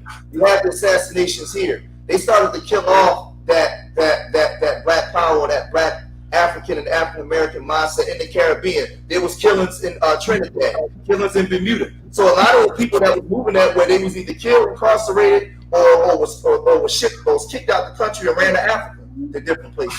So it was destroyed during the UNIA movement. It was even destroyed during the Martin Delaney time. So anytime you ever had that dust up where we was, that's why I said, if we're going there to either build a mom and pop store or take our skill sets 1.5 or 2 million strong, we're going to have to go there with a mindset we're going to develop, and there's going to be a fight, because they're not brought up H-Rap Brown though, right? Huh? The fight with H-Rap, like that's what I say. Like, if you, for me, once you bring up H-Rap Brown, we're only talking about a fight. You know what I'm saying? Like, so again, like the drop off in that 19, because if you even if I give you 1960s, because I can help you make the argument with some of the Panther emblems with Africa behind it and whatnot. We can even I can give you some of that. But then again, my point comes into play. If these people don't have any love for where they are, there's nothing here about your understanding, because you keep looking over to heaven or the motherland. Couldn't that be the main reason why the movement fell off? Lack of education right here. The fact that you don't know how to deal with COINTELPRO because your eyes on the motherfucking continent all the time. Couldn't that be the reason? I don't think that's what I'm No, I'm sure you don't. Can I interject? But tell me why you sure I don't. Explain to me why you sure that I don't. Okay, so here's why I wouldn't think, because you wouldn't want it to be that way. You wouldn't want it to be where we need to focus, because you're more of a Pan-African minded person. No. You know what I'm saying? No. I just know your argument who you are, George. That ain't no spite, nigga. No, what I'm saying is because I was going to. My argument is we knew who we were here. We had a history here. My thing was what I'm saying. Our history here, George. What? We know our history here. Who knows our history here, George? A lot of us know our history here. It's not just two. Okay. So if you telling me on the same channel where I embarrassed a whole panel of people who didn't know when we got off the plantation, a whole bunch of grown black people. But I understand that part though, Taz. But there are more people in this chat that don't know when we got off the plantation. No, I don't disagree. Wait, let me answer the question, Taz. I got you. I don't disagree. I got you. Hey, let me answer the question real quick. So he said, name one. Hey, it took a little minute, man. You can't ask a question like that. I'm like, hold on, man. Let me, I'm a data guy. Anyway, so the biggest Pan-African movement since Garvey, I would have to call the one that was right there on their continent. May 1963, when they brought together the African Union. And that would be my answer. Go ahead. Yeah. No, but T-Taz, what I'm saying is this. We have a long history and things that you put in the slides that you have a portion of us that do know our history. And the ones that came together back then that was fighting that fight understood the history, and they was trying to educate a bunch of docile Negroes. And what they had was they got pushback from the well-organized machine and also docile Negroes that just wanted to find a comfortable spot under the white man's foot. So you always had pushback in this country. So the reason why it fell, it wasn't just because they was looking to Africa. It fell because they was having pushback from people that looked like them and the well-organized machine that was infiltrating the system from Africa. That's right. To the continent. That's right. He's absolutely right. Because before it was the African Union, it was nigga, what's the your next question, of nigga? African Busted unity. Let me ask Brother Moses. Brother Moses, I wanted to ask you a question. Brother Moses. Go ahead. Because you said that you leaning more towards the revolutionary. I'm asking Brother Moses a question. You saying we need more revolutionaries than we do economists. Do you think that, and this is my observation, do you think that today, can I talk? Do you think that today in 2020 that the new revolution, the new revolution is to be economically sound, economically empowerment? That's the people. Yeah, I that's always the new speak to the revolution. undercurrents of silver rights, SILVER. I always speak to the undercurrents of silver rights. Today, it's most critical that they get some real gangster rap. And as YouTube content creators, the ability to be the live DJ and share information like that would go a long ways. Plus, we have conscious rap. They got some styles that they like already. They like Jay-Z. But if I was to have to go online, let's say for a show, 9 o'clock to 11 o'clock, and it had a Pan-African audience, one of the elements that I would want to exchange as information is some of our real revolutionary music, early hip hop, rap music. There's a monetization piece, a silver lining, but bigger than that, it is the ability to exchange that information. Thanks for the question. Well, I was talking about economy. I'm not so much music. I kind of got lost with your response because your idea of economists, like there's an individual economy for the individual's household. There's a collective if you have a whole group or like a record company or something like that. There's schools or institutions like Brother Q Butters. Then there's media outlets like O'Shea Duke Jackson. Those are like 4 different examples right there of people who are responsible for economics. Right now, if you're talking all of us and some leader emerging like a Marcus Garvey, then there's difference. So that's why I just use those analogies. They're deeply rooted in what I was saying. Is Thank you for information exchange. How do you benefit from it today without even having to go to the continent? What information would be shared? You know, in any way, they love hip hop, they love rap already. And so if there was a way that my skill set could make $30,000, then I would think that would be relevant, or the skill sets of other folks here. Information, man. Did I keep cutting you off? My bad, big bro. Hey, let me just say this 30 seconds. I'm gonna give it right to you for right 30 seconds. Look, right? If you have brothers like the brother Moses, brothers like a Gabe A, some Q Butter, some of our educated brothers that went in and got the education and still had a understanding of what it is to be black in America and an understanding of Africa and the resources there and how we can build, then yeah, then the money would work. But if as long as we get educated and we losing our identity of blackness and we just say, hey, I'm American, then it's no good. It's no good. So we got to still get educated, but still understand who we are here as black people in America. We still have to recognize that. We can't lose that. The more and more educated we get, or going to the military, now I'm American. You don't identify with anything black. You still have. I would agree. You still have. And depending on whichever market or sector that you decide to invest in, when you're actually thinking about what do you have to offer, what value do you wish to create, whatever market or sector that you have, as long as you allow people who don't have your perspective, like I'll give or as long as you allow them to operate, then it makes the competition harder in those markets and in those sectors, right? And so let me give an example. Brother Information Man was talking about religion and its influence. The ISUPK is a school that shuns Africans, but at the same time, business-wise, they use them for the product for those shea butters and beard butters and shit. So they've established some form of commerce and trade with somebody that they don't even fucking like in order to do what? What do they do with it? Well, if you ask them, it's from that prison back to, what is it? Like reducing the recidivation rate. Brothers who get out of prison and need that space, they provide programs and services for them. So why is that important? For them, it's important to target black folks who they call here, their school, their business, their organization, their clique with resources. How do they generate resources? Through Africa. What resources? The same ones pro-blacks always talk about, shea butter and shit. So that's just an example of leveraging that continental partnership or a Pan-African lens, even from a religion that doesn't even ascribe to them, almost would have hatred inside of their voice, but still putting economics first. Go ahead, Info. I'm gonna let Q Butter go because he's been waiting for a while. Go ahead, Q Butter. Yeah, I was waiting. I forgot how the panels be working and shit.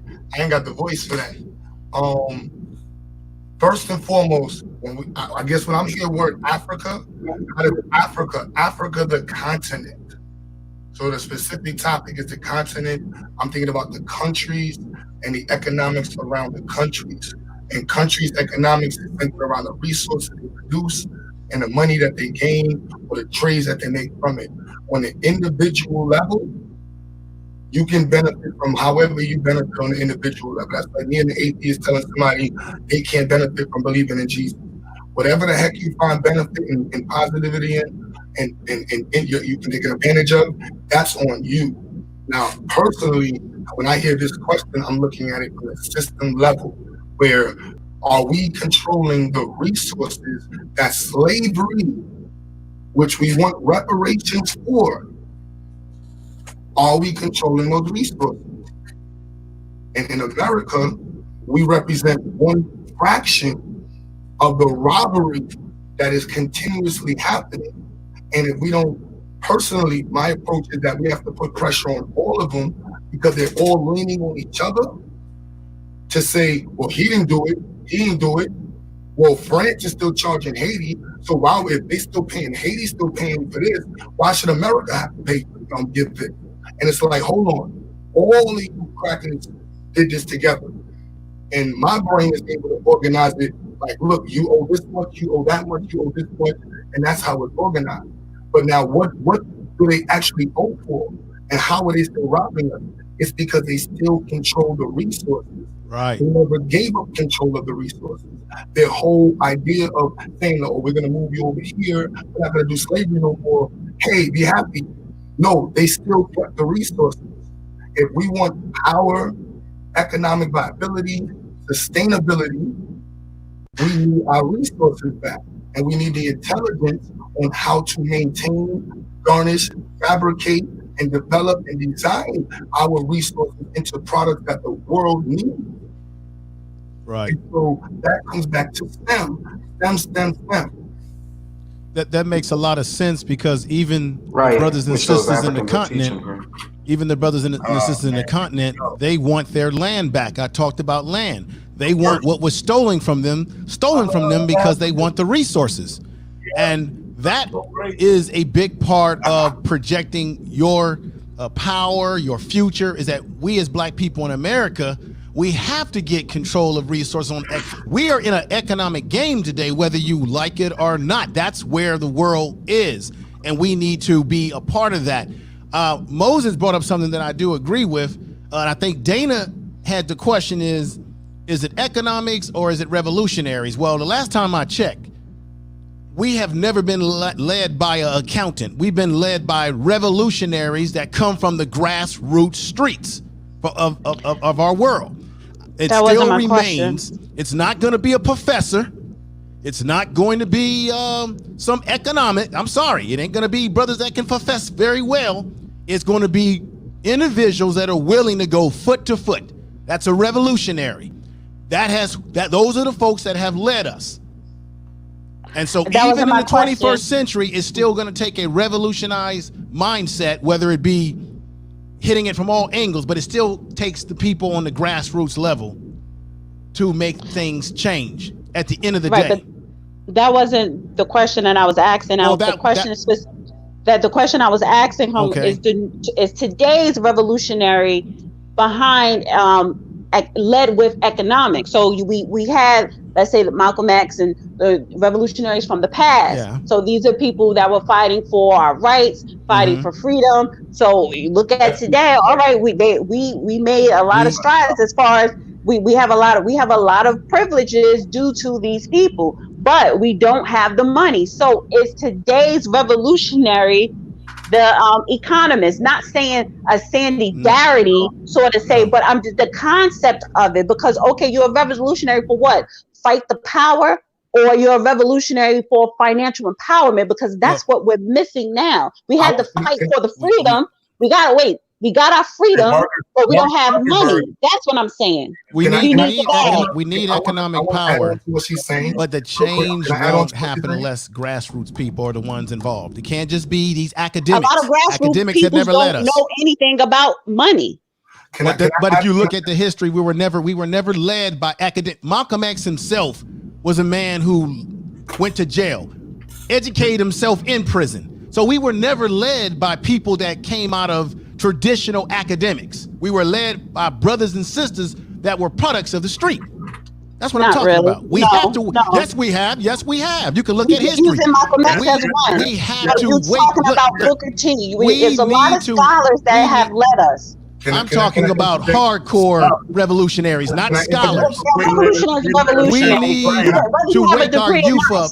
We need to wake people up we need to wake our youth up that are in these streets. Better be a part of this. Not just academics. Real quick, what I feel with this, I want to add to what the sister was saying. Economics is about the production, the trades, controlling the viability and sustainability of your people. And so I believe that was what the Panthers was about. I believe that's what Marcus Garvey was about. That's what Booker T. Washington is about. That's what many people are about, getting out of position economically. That's why, for me, I don't feel like I'm disrespecting Africa by saying that it doesn't benefit us. I'm saying because we don't control the economics of Black America, we don't control the economics of the Caribbean, and we don't control the economics of Africa, we don't benefit from this situation. And it's time now that we could put ourselves, which I'm doing and people like myself are doing, putting ourselves in a position where we can actually start benefiting and producing, so that way we can sustain ourselves consistently. And so we can sustain ourselves economically, because what you just said, we economically together as Black people here in America, we don't build together. So if we're not doing it here, let's stop cutting me off. Let me finish saying what I had to say to the cue brother. If we're not building here, right? Because if we're not able to organize economically here in America, you can't go to Africa and do it there. So can't Africa benefit us? Does it benefit us? Yes. But if you don't have your establishment here, you can't go there and build. See, that's what I'm saying. And then when I think of the Steve Biko, when I think of the Malcolm X, when I think of these great revolutionaries who were murdered by the government, who were murdered by white supremacy, they were fighting for all of that. But most importantly, they was fighting for our freedom. So it's like they didn't even have enough time to help us get the economics. Go ahead, Ted. Get money. That's the new revolution. Get money. That's the new revolution. Get money. Because like I keep telling y'all, that's what and that is that ain't a revolution ain't got nothing to do with economics. A revolution is a takeover.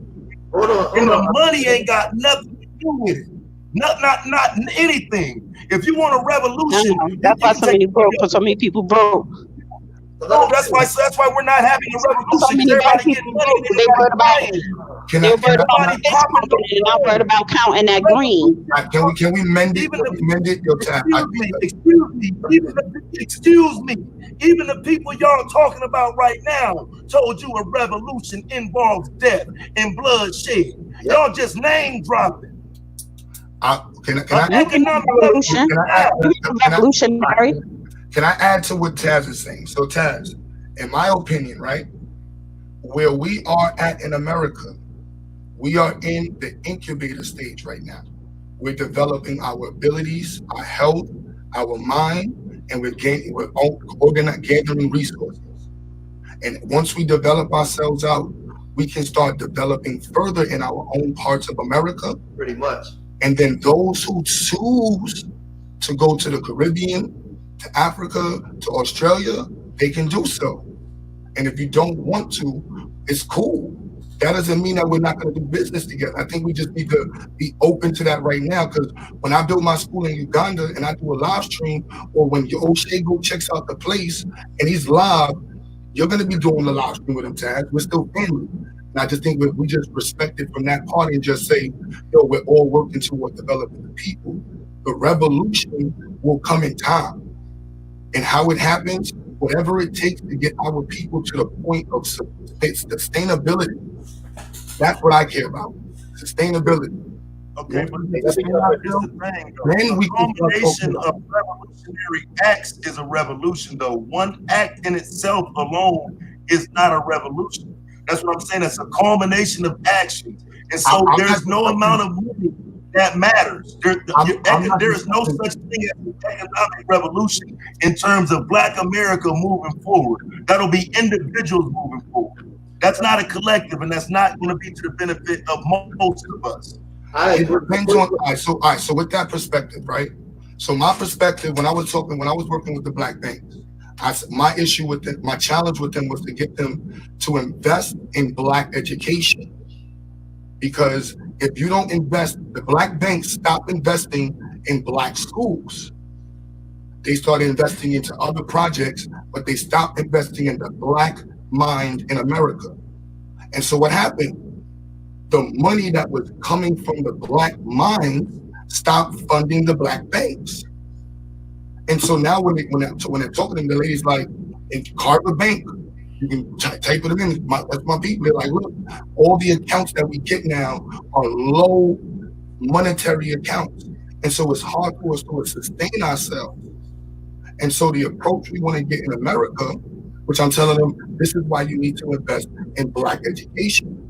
If you're a Black bank that wants to get Black people and you want Black people to have a large resource of wealth, they need to be educated.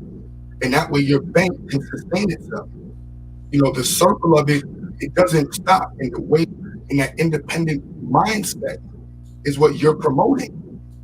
You see what I mean? So it's like, and when we start to put people on pedestals, for me, I'm a Pan-African because I feel like that's what I am. Don't really got anything to do with Marcus Garvey. Like he inspired it, but that's just like me saying I'm an ADO.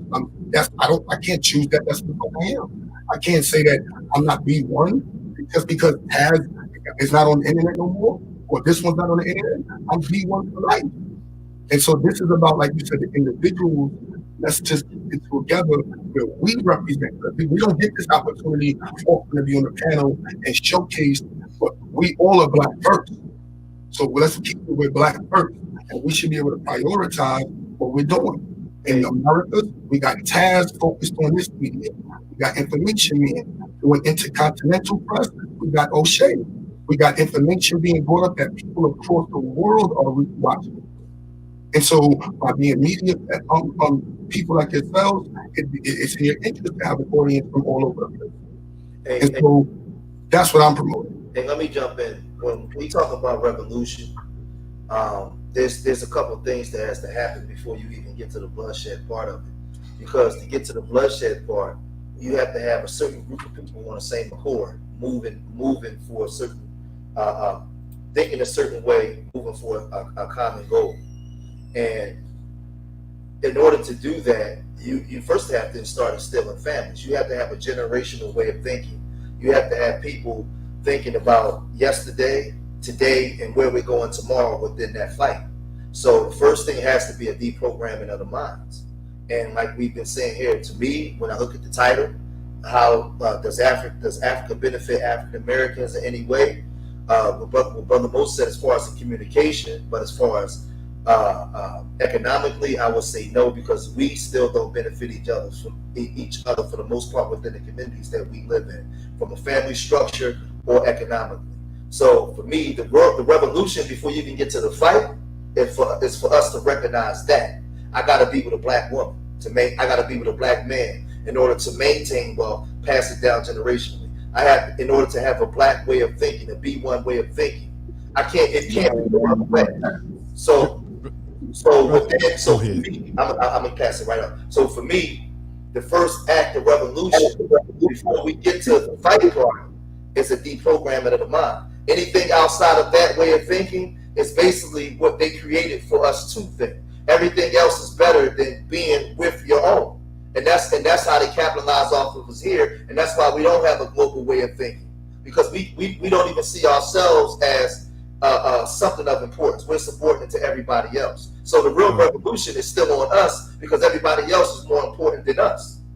Right. So that's the first act of revolution, is to want to have a black wife or a black husband and maintain a family structure. That's a war. I'm the one did Brother the shows over here, nigga, about that, nigga. What you mean? I agree. I'm the one shitted on these hoe ass niggas about that shit, and they kept bringing these hoe ass niggas to try to contest that. That was me. Yeah, that's warfare in itself. That's warfare. More black. Here you go. For more black babies, more black families with a black way of thinking. That's war. Before you even get to the bullets. Go ahead. I wanted to ask you this question. This actually goes for everybody. You hit on it, George. It's about the most important thing, the most important element, which is black family. Family, that's the foundation of where we're going to go with this. And this is the reason why I brought up the grassroots, the young brothers and sisters in the streets. Because how did the Black Panther Party get created? I don't have to go through the history. They were just brothers in the streets trying to protect the community. They weren't, a lot of them went to school, got education, yes. But in the beginning, a lot of them were young brothers who were just trying to protect their community, and they were B1 straight up. So in order for this to work, those of us who have the education or not, it still comes down to family structure and down to galvanizing young brothers and sisters in the street, because they are the true blood and energy that is going to take us to the next level of our future. That's the revolution. It ain't us talking up here. It's the young folks in the street that are saying to themselves they've had enough, but it does have to change with mindset. You're right. You're absolutely right. That's where information is so important. Like Brother Moses said, that we have to assimilate this information to help wake people up. But when we're dead and gone, it still takes the youth to pick up the mantle and take it to another level. You know what? Which starts with family. Therefore, you know what they said? One dude said in the chat, this is how messed up some of our people are. They don't understand warfare. How many people gonna teach their kids to go out and fight when they done fought for nothing and people don't give a fuck about their fight? But that's a great point, Taz. Only for people to forget. That's so they a great point. Kids to go out and fight that same way, or should they try the economic takeover? You know what I'm saying? Because that's how you end up there.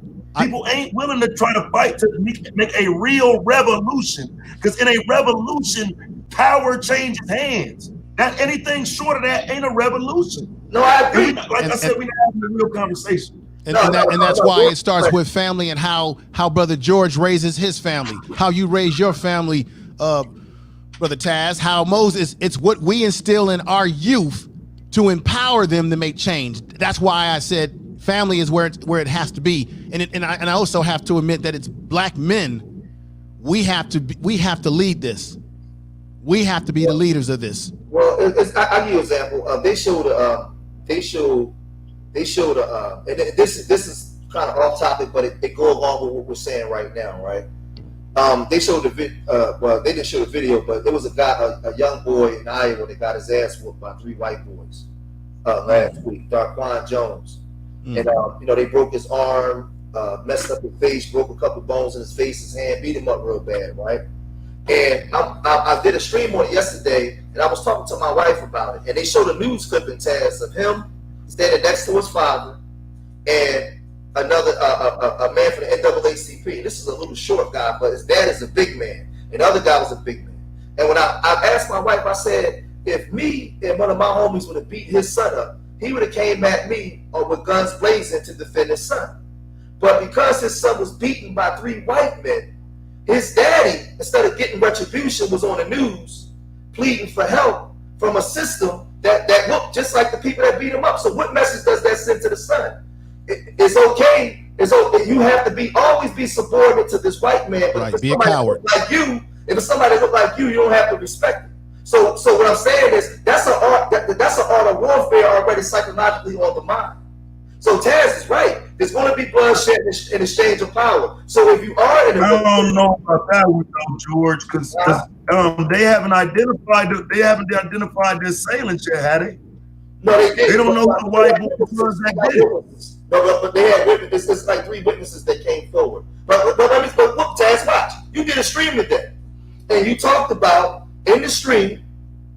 I lost my train of thought. In the stream, you talked about if you go to the military, you got to have a B1 battalion. If you go into these corporations to get to learn skill sets, you got to have a B1 battalion. So the hard part about it is we're being educated, but the more and more we're being educated in these institutions or military aspects, we're losing our form of blackness to the point where you got idiots in the chat room saying, why you gotta procreate with black?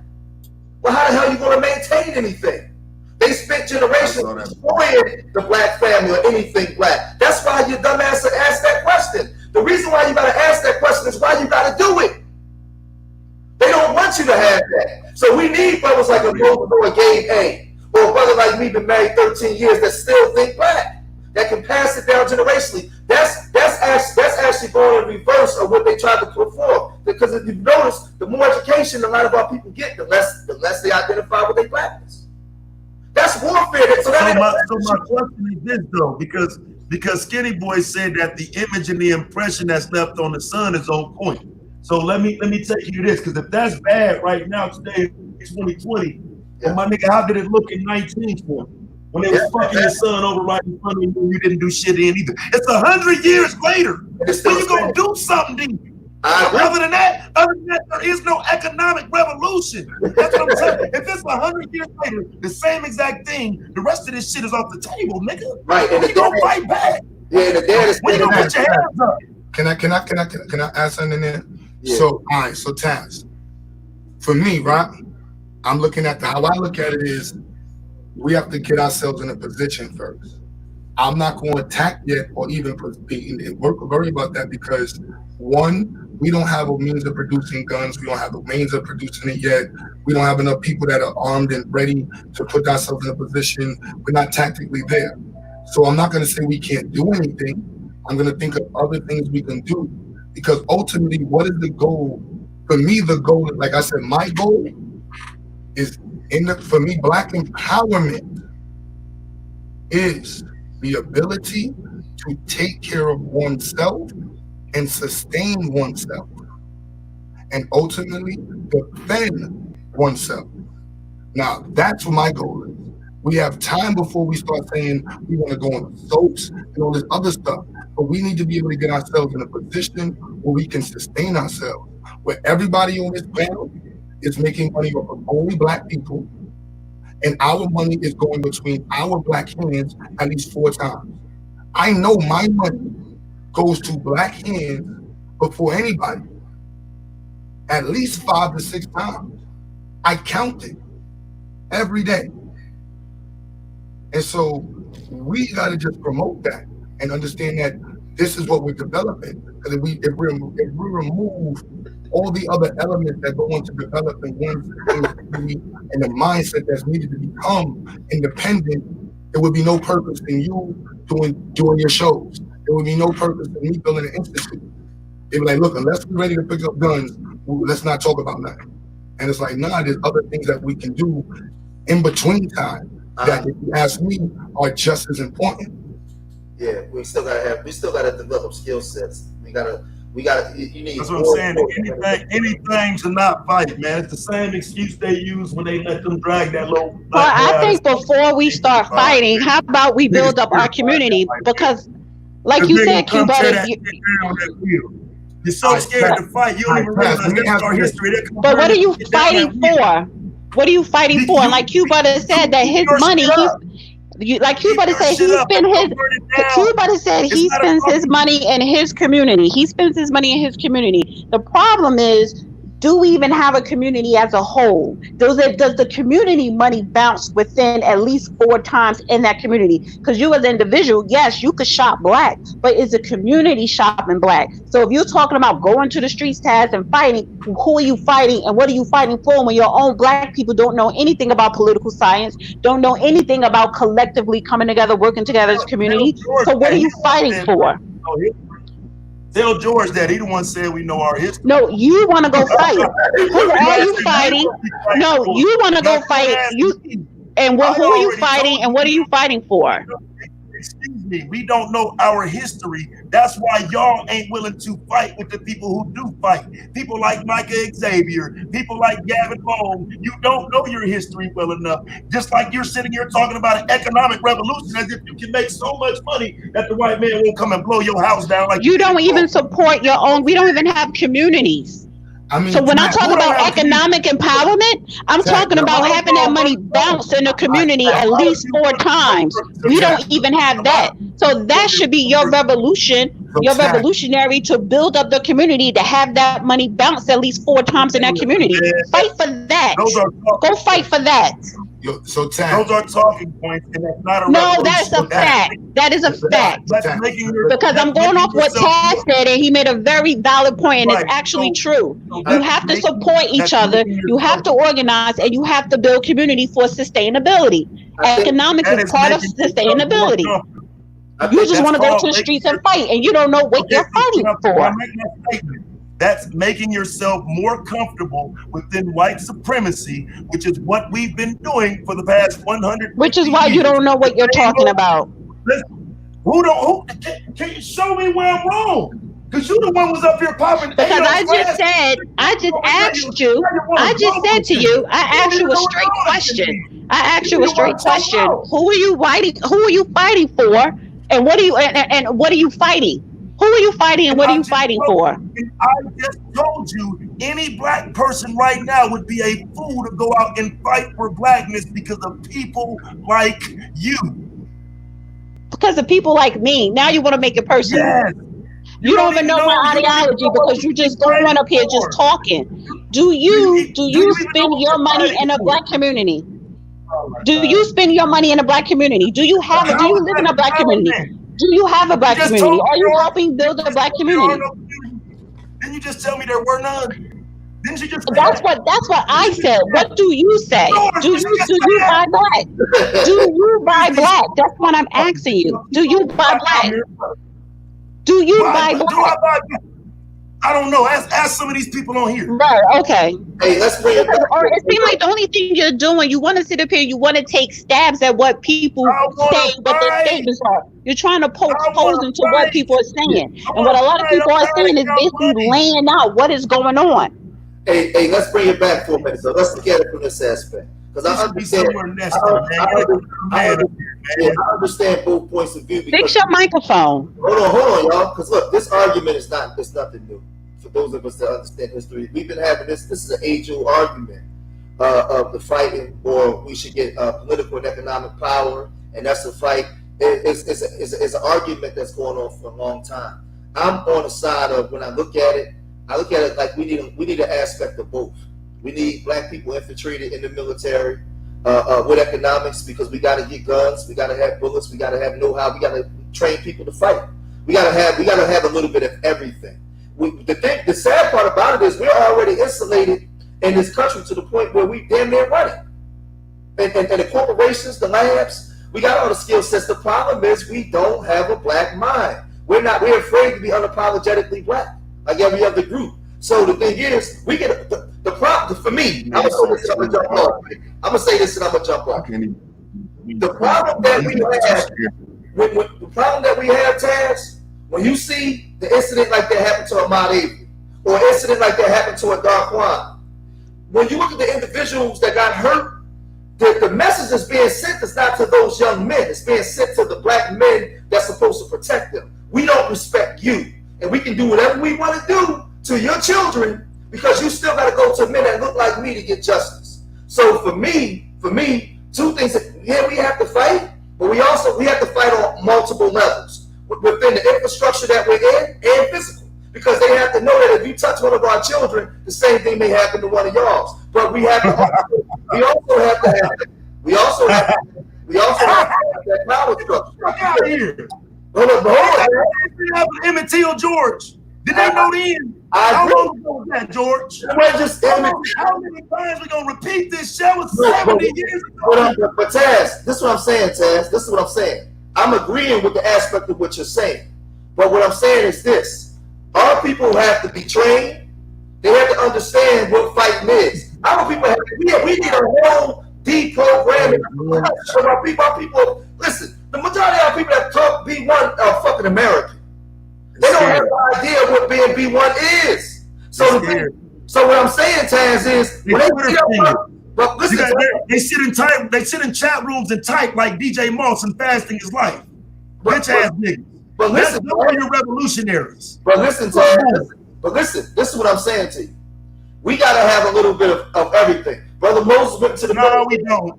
We've had everything except physical fighting, nigga. No, we had physical fighting. Let's talk history. We've had everything except people willing to go out and die fighting this white man head up, right? No, but we had. What we had, George? Taz, hold on, Taz. We fought this white man head up on many fronts. That's how we got free. The problem. That's what I'm asking you. So where was the front where we fought him head up in the streets? What front? Because the last time I remember, niggas went to DC 3 times and ain't touched nobody. Well, the problem. They ain't never put no hands on that white man, nigga. I agree, but it go back to what Dr. John Henry Clark said. We've been educated. We've been educated. We go back to what Taz said. These niggas scared, nigga. That's what it goes back to. But you're not the first person that ever said that, so I understand. No, it's not. I'm not. Now I do know that. I understand the concept. What I'm saying is, this is not a new conversation. What I'm giving you my perspective. My perspective is we need both. We need to have. But George, if it's not a new conversation, and I'm asking you, what method have we not exhausted other than a physical fight in the streets? Like person that just say throw a rock at a tank. I got you. So just leave it at that. Nigga, stop talking about white supremacy. I would like to interject and say something real quick. I appreciate Q Butter, and I think everyone here brought something to the table that I will definitely take away with keywords such as sustainability, such as information, such as culture, such as you, George, talking, knowing your blackness, loving your blackness. I don't know exactly your stance, Taz, because it seems like you're pushing back on everything what people are saying, and you're not making a statement. You're not presenting anything. You're not presenting anything. You're just pushing back what people are saying. No, thank you. No, thank you. You're on this panel right now. So present something. Because everybody presented something. I presented economics. So presented sustainability. I presented putting your life Brother on Moses the line. presented information. What are you presenting? I presented putting your life on the line physically. They already did that. Next. The people before you who gave you your privileges that you have now that a lot of black people take advantage of. Like who? Like like who died? Steve Biko, Malcolm X, Martin Luther King, all those black leaders. Fannie Lou Hamer. Yes, those people who sacrifice. Revolution is about willing to give up, willing to sacrifice. What are you willing to give up? Oh my God, I'm willing to give up my life for this shit. To do what? To do what? To do what? To see my motherfucking son progress. Who are you fighting? Who are you fighting exactly? See what I'm saying? Jim Crow? You don't even know who we fighting? And I'm asking you, Negro, who are you fighting? Jim Crow? What Are you fighting Jim Crow? Are you fighting against black men being gunned down in the streets today? Jim Crow. Okay, how so? How so? That's Yes, what I'm asking. Jim Crow. How so? I'm not just. There's no more Jim Crow. But I'm asking you a direct question. What are you doing to fight against injustice here in America? I'm trying my best not to do it. I don't do it, man. What are you doing to fight against injustices here in America? Man, you've never heard of me. No, I have not. I have not. Please tell me. So, okay, so let me tell you, I've marched. I've laid in the middle of the street in the rain. March, okay. For the effort. Went to the actual city council to talk about this. I've done everything that you can possibly name other than go out in the streets and start a physical fight over it. Everything. Have you invested in a political candidate locally? You mean, so wait a minute. Now she's gonna tell you what you should be doing. Okay. I'm not telling her what he should be doing. I'm asking him a question. See, one thing, Brother Moses, I don't sit up here. I'm not gonna sit up here and be slick. If I'm gonna be slick, I'm gonna be more direct. I'm asking him a question because he pushed back. 1 second, because he pushing back on everybody. And I'm asking him a direct question. Did you not like those? Did he give you like he's still talking, but I'm asking him another question. I'm just trying to answer you. If you go back to what George said about black men looking weak, going and begging for the white man to do something, that's how I feel about getting behind a political candidate. I asked you, have you personally supported financially a candidate? Y'all hear how fucking dumb she is? Or canvas for a candidate? And there it I goes. just answered you. I don't trust politicians. You don't know because you're saying a lot and your microphone is messed up. So you don't trust politicians, so you have not supported one or canvassed for one. No, and I don't suggest you should either. No, but okay, so you don't partake in a political system here in America. I partake in the information war. If you want to go to the polls, be informed. That's my method. Got to partake in the political system, but okay. For economics. If you want to go to the polls and vote, be informed. I'm not one of these people who would tell you don't vote. I tell you be informed. And then what I do is I help people be informed. That's right. I'm not one of these people like Brandon L who just has a YouTube channel running around spewing shit for women. Okay, I do the real information. I'm not David Johnson. I'm not these men. Okay, I do real. So then you educate people on political science. And yes, we have to. Today it was the education about military science. You're telling me you don't trust politicians, but why should we? You don't back them, but now you're saying you do educate people on it. Okay. We have to show the information, Dana. I don't trust them, but I don't mean the information. Yeah, we just give the information. That's what's up. But you got to make sure that you put somebody, especially locally, in office that's going to represent your needs. You're going to tell him what he needs to do, just like I said. No, I said we. I said we. So what? It's a lot of things that other people on this panel did not like and push back on. So what? I could do that, Brother Moses. But what I'm saying is we as a collective have to make sure people in political positions are working for us. And we have to demand that. You sound like a Democrat version of Candace Owens, Dana. And no, sorry. I think you need to go educate yourself more on political science. Sorry, no. Let me tell you why. One of the problems here about with black people in politics, we don't demand anything, whereas other groups do. That's why they get things. We don't demand. Just going to the polls and voting does not work. It does not work. It has not worked. Okay, so what have we demanded? Okay, so let me give you an example. I'm gonna give you an example from that talking point. May 4th, I'm gonna give him an example. I'm gonna give you an example. May 4th of 2019, President Trump signed an economic empowerment executive order for Asian Americans. They demanded that. Did we demand that? Did we demand anything? Kamala Harris. Hey, can we bring it I back? said President Trump signed an executive order for Asian American and Pacific Islanders. And then I said, who demanded that?